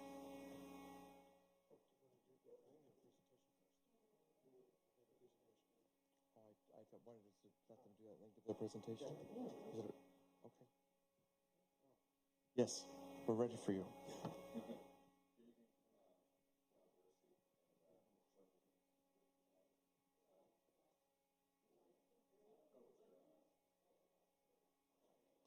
I know my voice is loud, but this will help too. Okay, and I also have Courtney Jones with Jones Hall here, your bond counsel, to address any questions you may have on the resolution process or anything at all. So we put together a couple of slides just to walk through, and this is in respect to the first resolution and the remaining balance of Measure ES and the $115 million that you have in authorization. A couple just quick points of information. Here's a historical look at your assessed valuation. The district grew at 5.08% last year, and that is recently adopted by Los Angeles County, and that's actually a pretty phenomenal growth given the fact that Malibu fires took place, and you're able to see that. So that's very encouraging for just the district as a whole, for both Malibu and Santa Monica communities. And another reason, really the main point of why we're here tonight, is to talk to you about what's been going on in the municipal bond market. So there's two items that you'll be considering tonight, and the first is what we call the new money or the existing authorization. And really what's taken place here over the past several months, and there's been really a declining trend of interest rates since Thanksgiving of last year. And it's put us into a position where, you've been a very active issuer. You recently passed two successful authorizations, Measure SMS and Measure M. And you probably also know that last week you sold the first series of bonds under each of those authorizations for $110 million and $35 million, respectively. The average interest rate, true interest cost on those bonds was 2.85% for 30 years. So that is significantly lower than any rate that you've ever borrowed for any bonds that you've ever issued. So it's worth noting, you have great credit ratings, AAA, AA plus from Standard & Poor's. That's obviously a big part of that, but it also is just the opportunity that's in front of us with respect to the market. The Federal Reserve lowered the Fed funds rate to 25 basis points yesterday. So that also is encouraging the interest rate environment to continue to stay low. And on this slide here on 4, we wanted to demonstrate so you can see it, the actual movement. And with respect to, let's see, but you can see here on the red line is our historical average of the AAA municipal market data tax-exempt bond rates. And where we are today is that gray line, so significantly lower. The lowest time that this curve has ever been established was 5 days before you sold bonds. So that gives you an example of what you were able to capture. So that's outstanding. Which also brings up the question, what does that mean for the future of your bond program and also outstanding opportunities to refinance debt? So the district, has been taking a look at, through this process, SMS and M were issued, and the remaining ES bonds were also contemplated to be issued at the same time, but were going to be pursued at the beginning of next year. The finance team and district staff have been talking about, what is the expectation of expenditure of those proceeds to be able to spend the existing 115 if they issued bonds now and take advantage of these outstanding interest rates. So when we take a look at that, there's also 2 other items. I'll go back to the refunding piece since we have a new money resolution in front of you first. But there's a couple of different items that will be worked on over the next several weeks between district staff and the FOC. And that's these 2 items here that you're looking at, and maybe there's a scenario somewhere in between.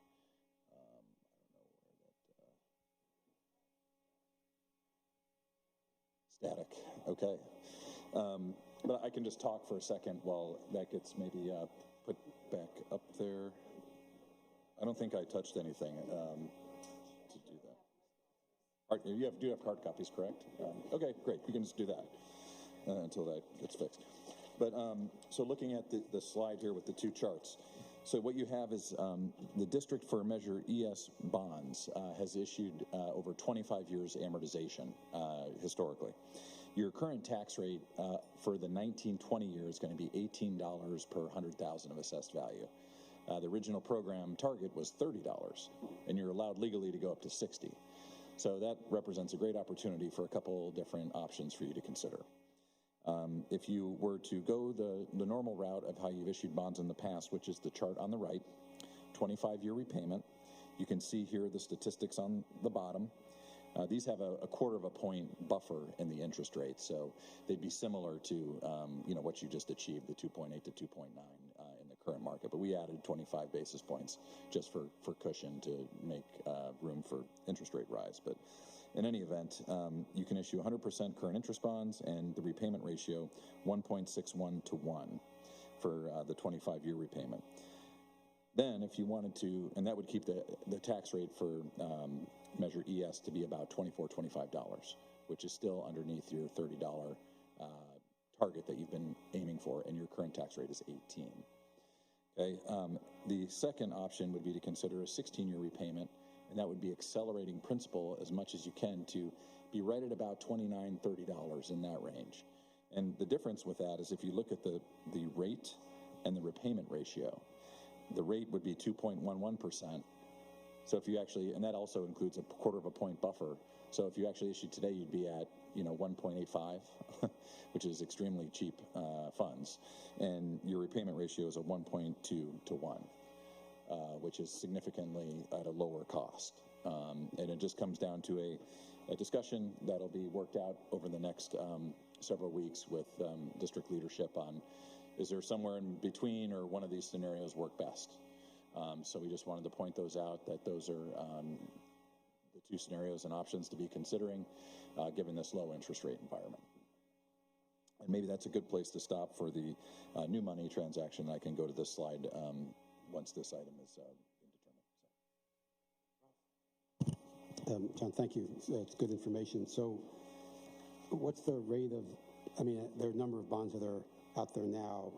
I think a thought in here, is there any thought to repositioning the existing bonds? For refinancing? Yeah. Yes, that'll be the next item. For slide number 5, there's 2 resolutions that you'll be considering. The first one is for the issuance of the $115 million remaining for ES, and the second resolution will be dedicated to the refinancing, and I'll walk through exactly what that means. But the 2 charts are without refinancing? That's correct. Those are just assuming you didn't do anything at all.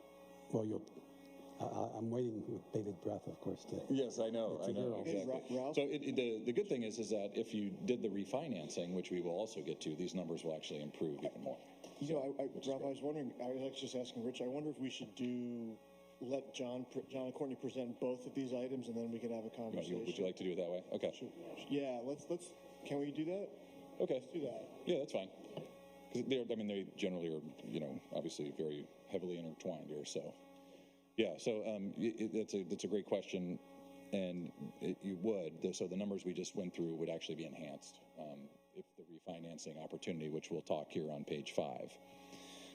So when you take a look at this, the district has six or so outstanding callable bond issues for the GO program that are candidates for refinancing. So there's a couple things that are going to be a little bit different. You've refinanced a lot of bonds in the past and achieved tens of millions of dollars of taxpayer savings. Those were all done on what we call a tax-exempt basis, the same way that you issued. You're contemplating issuing ES remaining, and also the SMS and Measure M. The 2017 Tax Cut and Jobs Act eliminated the ability to refinance bonds on a tax-exempt basis in advance of their call date or maturity. So what has happened, we have a phenomenon in the market that's been an interesting one. And if you take a look at this slide on page 5, up at the top right, we have the 10-year and 30-year U.S. Treasuries. You can see how those rates have been on a downturn, really since, as I mentioned at the beginning of this, Thanksgiving or so of last year. And we've seen a dramatic dip starting in August and settling in and to where we are here today. So you have an opportunity to do what we call refinance in advance refunding on a taxable basis, meaning issuing taxable bonds versus tax-exempt bonds. Now, taxable bonds come at a higher interest rate, but given where we are with respect to the market, you can see that the 10-year, the light blue line is really the basis on which your bonds would be sold, given the maturity ranges that we're about to go through. And, you're at, rates that are, sub 3% for the refinancing piece at taxable rates. So it represents another opportunity to take advantage of taxpayer savings. And when we take a look at the charts on what are those taxpayer savings and what do they mean, we took a look out of the 6 issues that you have eligible to refinance. The 2006 election, Series D, and the election of 2012, Series D, are the 2 bonds issues that are outstanding that have an optional redemption date of August 1st and July 1st of 2023. Those bonds have interest rates that range anywhere from 4 to 5%. And by taking that down, the true interest cost, as you can see in this key chart on the left, right below the $105,340,000, we have a 2.984. So that is your true interest cost for a taxable bond issue that goes out 25 years from today, which is pretty significant. It's actually very close to where tax-exempt rates are. It's just slightly higher. So that represents an opportunity, and we've taken a look at both of these various issues. And the green is what we're going to highlight next, the green area, where we see that the election of 2006 Series D, there's approximately $52,805,000 of that bond issue that is eligible to be refinanced. They have an average outstanding coupon or interest rate of 4.16%. And the savings, gross savings, are just under $4 million for that particular series of bonds. When we take into account the time value of money, those are just under 3, which represents a statistic. It's 5.45%. That statistic, generally, if that is 3% or above, it warrants investigating a refinancing of outstanding bonds. So that one is above. It's close. There's a couple other statistics there that make this one is going to be, this is the one that actually has less of the savings of the two and will be warranted and identified. And there's some key components that the FOC gave the finance team as thresholds to monitor to make sure that we include certain aspects of these issues to refinance. And that figure, I can go into it if you'd like me to do that in detail for the value of the negative arbitrage, if you'd like to go through that, or I could just continue to go through the savings. Just do that, okay. But we do have some statistics. So that one's going to be closely monitored through this process if you approve to move forward on if that's included or not. And if it doesn't get included, it'll be eligible to be refinanced at a later date. The second piece, election of 2012 Series D, that's the one that has the majority of these savings. And you can see here that that one is currently just under $12 million, represents just over 7 on a net present value, and is 17.628%. Well above and exceeding the 3% threshold there. So the way that the savings would be realized are on this other chart over to the right, which shows you the annual reduction in debt service payments. And, since the election of 12 Series D bonds are a component of Measure ES, these are savings that will be realized on interest rates, but also will create that capacity for your last series of bonds to accelerate principal and have that series of bonds also be at a lower cost.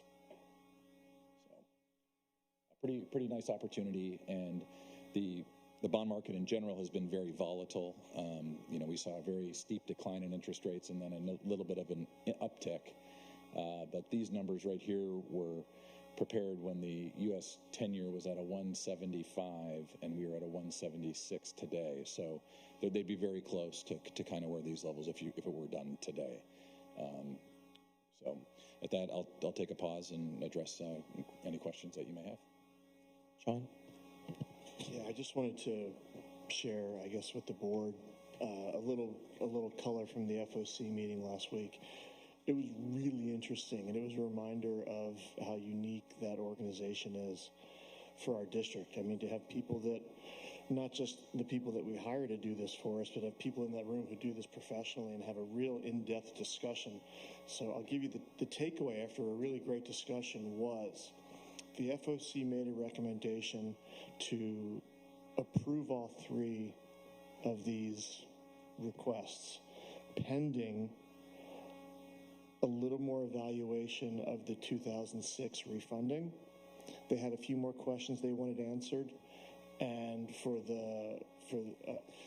basically they said, yes, we should start the process of moving forward on all 3, but over the next couple of weeks, we have a few more data points we'd like brought to us. We have a few more questions just to check out before we give it our final say-so. So at the end of that, if we choose to move forward, we can move forward with their recommendation of moving forward on all 3 and still pull back later if the data comes back and they're not happy with it or we want to change our evaluation of it. And if Lori wants to make that clear or add to it. I'm probably going to make it less clear, but I think the notion was it would be more valuable for us to approve all of these rather than approve 2 and leave 1 for later on the condition that John described, so that our consultants and our staff will be monitoring things, and if things go below where they think it's a smart thing to do, they won't do it. And they're going to, I'm trying to put it into English because this is not my language either. Do we do a shorter, do we fund earlier? Do we do 16-year payback, a 25-year payback, some hybrid of it? How do we want to stack all this stuff? How does this affect the bonds that we just sold?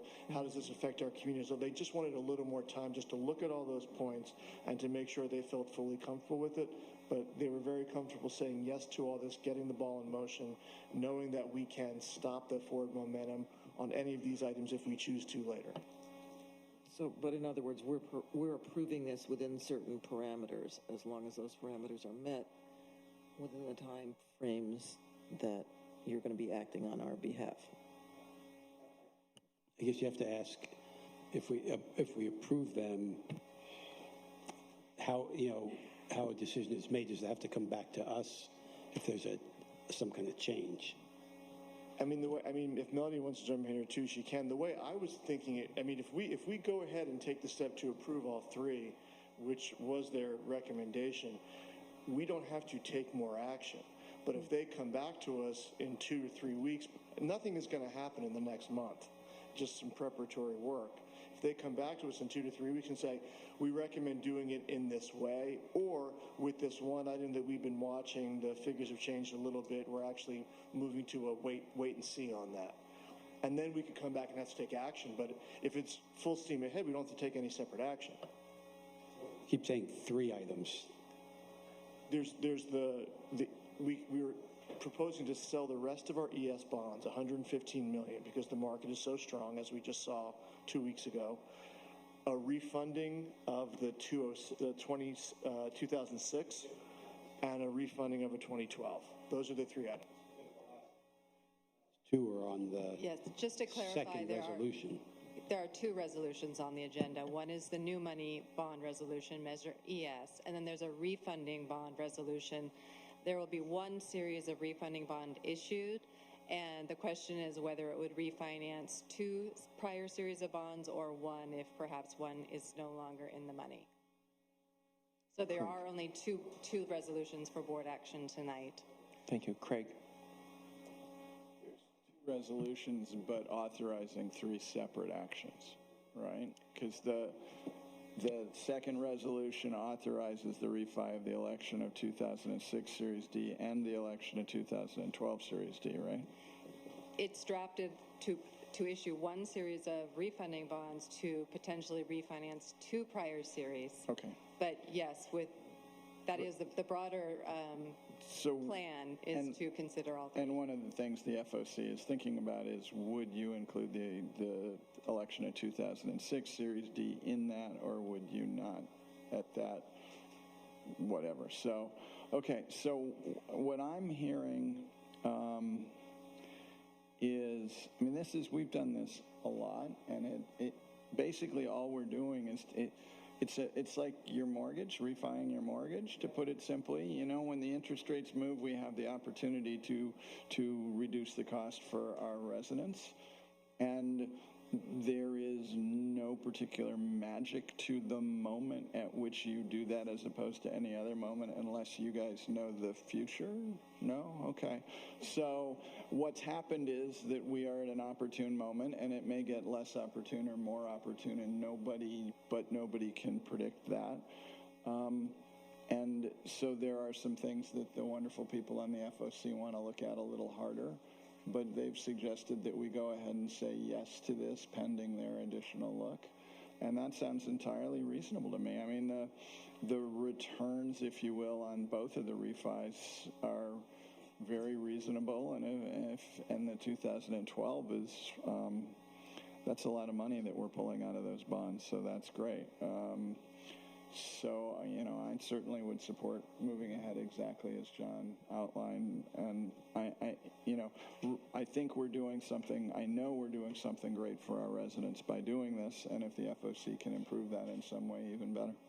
Thank you, Craig. Ralph?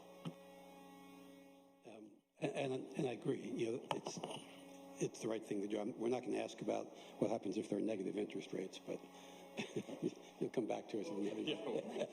We'll do this again. Yeah. Right, that's the beauty of this is there's a window, but then you can come back to it again. Right. So, but in all seriousness, hopefully, because I think one of the things that's asked before us is also the chart on page 6 is about what's our stomacher for, you know, the difference of the rate. I think you were asking us about that. And given, what may come in the future in terms of the district wanting to do additional bond measures and the like. I mean, I would think that we would use the longer payment period, and try. I know we can go up higher than, $30, but we have not. So I don't know if we want to set something up at a rate that would push us above something and potentially create some issues if we're going out, to the community, at another time.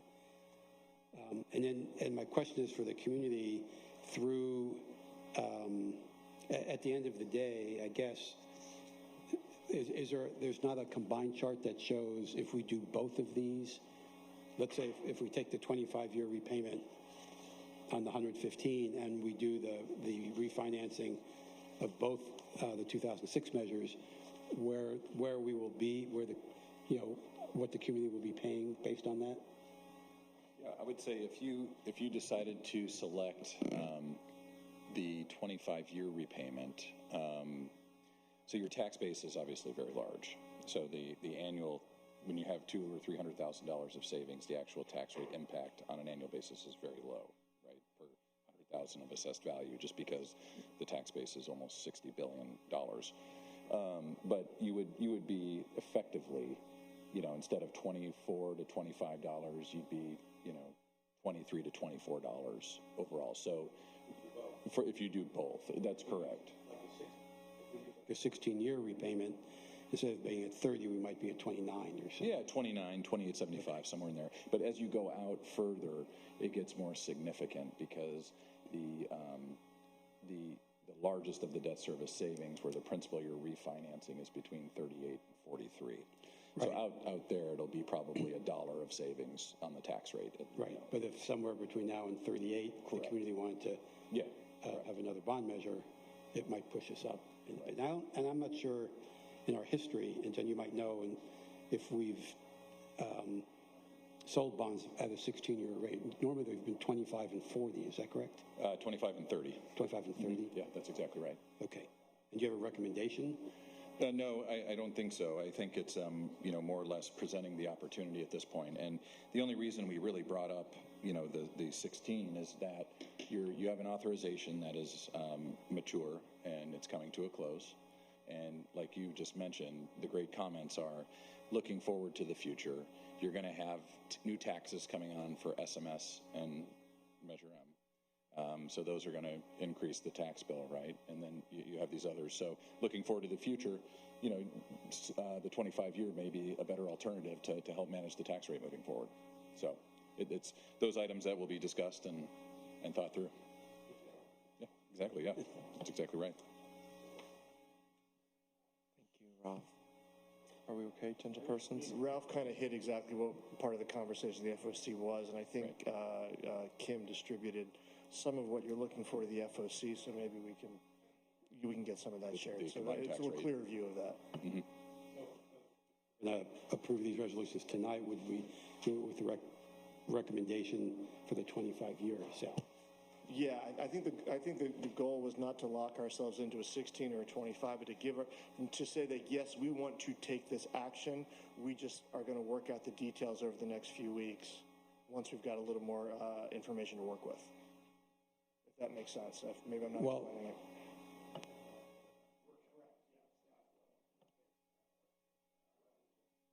Staff will, based on our approval and the recommendation of the FOC and their further conversations with our consultants. But, I'm more than happy that, it's great what's come in the package and the FOC's comments, and to direct them back to look at whether to include, the earlier 2006 piece or not. But I think the question about 16 or 25 has other implications than... Right, and again, it's exactly what the conversation was about, and we directed the FOC to address it in a financial capacity, not a political or social capacity. There just wasn't time to get the information in their hands so they could make a recommendation yet. They just needed more, to do exactly what you're saying. They needed a little more time to say, here's these different scenarios. You can make a decision on the political ramifications of things like that. Meaning the district, meaning us at the end of the day. But then does it come back to it? but then does it come back to us to make that decision? So how does that work? If we're gonna decide if we're gonna give direction to do a 16-year or 25-year, whatever offering we're gonna do, we would have to. Would that have to come back for a board vote? I guess it would. I'm not the parliamentarian in the crowd. Put it on consent. The staff could work it out, bring a recommendation to us, and put it on consent. And if we want to pull it for whatever reason, for discussion, we would pull it. And that actually would work. Well, what Craig says makes sense. Right. Okay, so can I make a quick comment on the timeline? Just as I'm hearing all the comments, is that so as we mentioned to the FOC as we presented this information, if you approve these resolutions for the new money in the ES bonds, they have to also be approved by LA County before you can issue. And that date of which, if you were to approve tonight, would be October 15th? I believe it's October 15th. So that means if the stars are aligned and you're moving forward with selling the bonds, that they wouldn't be able to be sold till the week of the 21st. So you would have, if you would, like to start the ticking of that clock to get to them, because if you were to approve the resolution tonight, they will not put it on their agenda for 10 to 14 business days, depending on a couple of things. So that's why it would be moved to the 15th of October. And that would still give you, 3 weeks and 2 meetings, I believe, to have that discussion of selection of this particular option.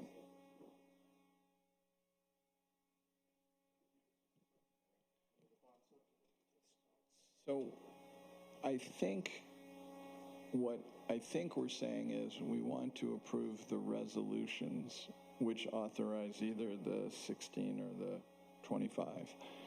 And then the board would like a chance to get a final look at the decision of 16 versus 25 that would come back. So the resolution, to your question, would be approved, and we're just getting another look at the implementation of that resolution, whether it's a 16 or a 25, which isn't really an addition. I mean, I guess it's a board action, but it's not really, it's not the resolution per se, it's some other board action to... Be board direction to staff. Board direction to staff. So, I mean, would that come back in your CFO's comments, or would we do that as, because it's not actually a thing anymore. We could bring it as a discussion item and then through that discussion, give direction. There you go. Yeah, that's probably the way to do it. I'm going to let Courtney speak to it. She's our attorney. I have one thing. Do you want to mention that too? Or Going to mention, I would, it sounds like in the course of this conversation, I would advise adopting these resolutions which give the general green light to proceed with the financings. We can then get things moving with LA County and proceed to market sooner than later. And it appears we would have time to come back for further direction. Perhaps the FOC would have an opportunity to come up with a recommendation, and that's more of a structuring recommendation, so that wouldn't modify the resolutions. The resolutions are drafted broadly enough that anything that they would recommend would be within the scope of what you would be approving tonight. So I think that might be helpful for staff to have the FOC recommendation and then final direction from the board before we actually price, which is a few weeks away. And FOC is October 10th. Board meeting after that is October 17th. Yeah, exactly. And, one other option that we were just talking, Steve and I, is that, the most conservative of these is to go 25 years. So we can just say that you give direction for that, and then if it's somehow determined that the other option comes back, we will come back to you and say that otherwise maybe the most conservative solution will just be chosen. So, that could be another option. Approve it at 25 with the opportunity to come back if the FOC felt that the 16 right on the 10th really and then the 17th would come back with an alternative. And I think as John mentioned too, that we have 3 liaisons here to the FOC on our board, so they can connect with the FOC and also see. John had said perhaps the subcommittee could be working on this, so it could be done even before the 10th of October, perhaps. But I think that what I'm hearing from us is that the liaisons to FOC are thinking this is a good recommendation to move forward in this way. We're also hearing the caution that needs to, right, we're being cautious here and wanting to make sure that the board has an opportunity to address this again before those particular moments in time that have just been articulated to us, and taking advantage of how they are written in a broad way. I think we're ready to vote. You had said October, was there a set date for the county? I think it is the 15th. But if we don't meet till the 17th. That's why I was saying with John, so if we have an October 3rd meeting, and if the liaisons to the FOC can see if it's something that can be done through a subcommittee, we could, this board, have this back to us so we could give direction on the 3rd of October at our Malibu meeting. And there's no, the October 15th meeting is just, you don't have to make that decision before that date. It can be at any time you want. That's just when they're going to approve the financing, and they don't take into consideration your comments on the structure of it. Thank you.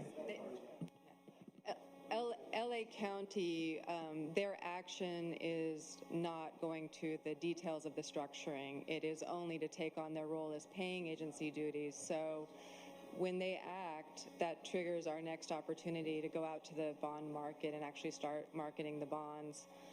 So there will be probably another week after that before we actually lock in pricing variables. Could bring this back if need be on the 17th. On the 17th, that's what John was just saying. So we're in good hands with the liaisons. I'd like to move this to a vote. Can we just repeat the timeline so Sarah can get it? What I heard us say is the FOC will discuss it and give us a recommendation in their October 10th meeting, and that it will come to us as a discussion item in our October 17th meeting. But what we're going to do today is vote on and presumably pass both resolutions. Thank you, Craig. Colleagues, we do have a motion for 1904. May I make one clarification? Is that it's my understanding that for the refunding resolution, the FOC has already provided some direction regarding the savings parameters. So perhaps the team doesn't need to wait on the refunding issue if that's your desire. The discussion about the refunding, if I can, and again, there's a few people here that are in the room, that the 2012 was the no-brainer. There's a lot of meat on the bone there. The 2006 was right around that 50% threshold where you choose whether to act or not act. And the feeling was, yeah, as long as we're above the 50%, we're good to go. So we should monitor it and make sure that we're still in the money when we go ahead and do so. The advice was to approve but monitor. So I don't think we have to make a distinction between the two and what we're voting on. Yes, and to also clarify, for the new money issues, we go to LA County before we price. But for a refunding issue, we actually price and then go to LA County. So the timing is a little different. There's actually two timelines that we're operating under. And the refunding issue could go more swiftly than the new money issue. In either event, were we to have decided precisely what we're going to do with regard to all three of those questions on October 15th, that's not an issue that's not a problem for you guys. Do you have enough direction for the refunding? Well, yeah, I think the refunding, we're in good shape with direction from all the comments we've heard. So just to give you on the timeline, if you approve both of these resolutions, the refunding, the soonest it could become and placed to market, if the rates are where they need to be, would be the week of October 7th.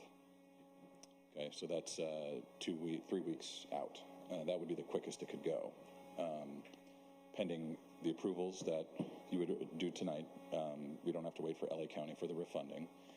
We've been given direction on the various thresholds, as we've been mentioned for each of the two series, the 2006D and the 2012D.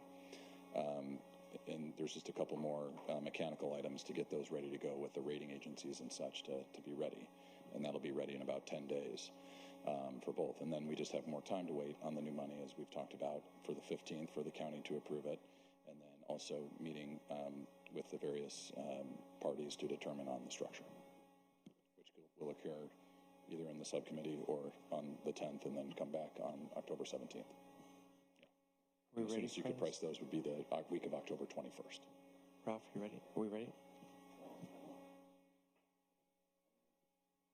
What I'm hearing you say is that if we approve the refis, you could be moving forward to execute that before our October 15th meeting, which then doesn't allow us to do what I thought we wanted to do, was give the FOC more time to work through some of the details regarding both the maturity and which tranches or which I'm going to say tranches, which tranches are involved in the refi. So now I'm perplexed. For the refunding, for the buybacks, the advice was for the 2006D was to monitor the fundamentals on that to make sure that we do not dip below that 50%, the ratio. So that was the only caveat for that item. That item's already in our. For the other issue, that was the one that they wanted a little more material on. The 2006D was really a function of just monitor to make sure the fundamentals still say go ahead. So that's not an issue. The refunding is really not an issue anymore for the FOC. That's for you guys. Right? Yeah, exactly. They were just looking at that 50% threshold for the 2006. And my understanding is if it went over the 50%, go for it. If it goes under it, don't go for it. But have the board go ahead and approve the resolution so that we have that opportunity in case it does go at the 50% or above, and we can move on both of those refundings at this point. I think we'll move to a vote. And this is on the first resolution, which is item 8C1904. This is a roll call vote. Mr. Metcher? Yes. Ms. Leon Vasquez? Yes. Ms. Lieberman? Yes. Mr. Foster? Yes. Mr. De La Torre? Yes. Mr. King? Yes. And I'm also yes. So that's unanimous for 8C. We have another item, which is the second resolution. It's 1905. It's 8D. Is there a motion from the dais? Moved by John Keene, seconded by Maria Leon Vasquez. Are there any further comments or questions, friends? We'll go right to a roll call. Mr. Metcher? Yes. Ms. Leon Vasquez? Yes. Ms. Lieberman? Yes. Mr. Foster? Yes. Mr. De La Torre? Mr. King? Yes. And I'm also yes. That too passes unanimously. Thank you so much for your time this evening and for bringing light to this. Thank you. We very much appreciate it. Thank you to our members of the FOC, our liaisons to the FOC. I'm looking over to John, and I see no general public comments. And so that would bring us, colleagues, to board member comments this evening. Are there any board member comments? Oscar. I just want to invite everyone to the PYFC's annual gala, which will be Saturday, September 28th at the Fairmont Miramar Hotel from 6 to 10. And it's an inspiring event, and we invite everybody to come and attend. Thank you, Oscar. And I just wanted to, if it's okay, I'd just like to share with you that I represented our board at a restorative justice circle this past weekend pertaining to the vandalism that our district suffered a bit back. And I just want to convey to you how important restorative justice is, as I know you all know, to our district. And I had said to Dr. Dradi and Dr. Moore that I really have to get myself into the full training. I know that some of you have done that, but I know that we have a training coming in the springtime. And for those of us who have a hard time getting away throughout the week, there'll also be one in the summer. I know it seems like a far, long distance, but we know how fast time goes. But I just want to do a shout out to all of the folks on our staff and the persons involved who are so committed to that project. That being said, if there's no further comments from our board, is there a motion to adjourn? Moved by Mr. Foster, seconded by Oscar. All those in favor? Aye. Ms. Lori, that's coming at the next meeting.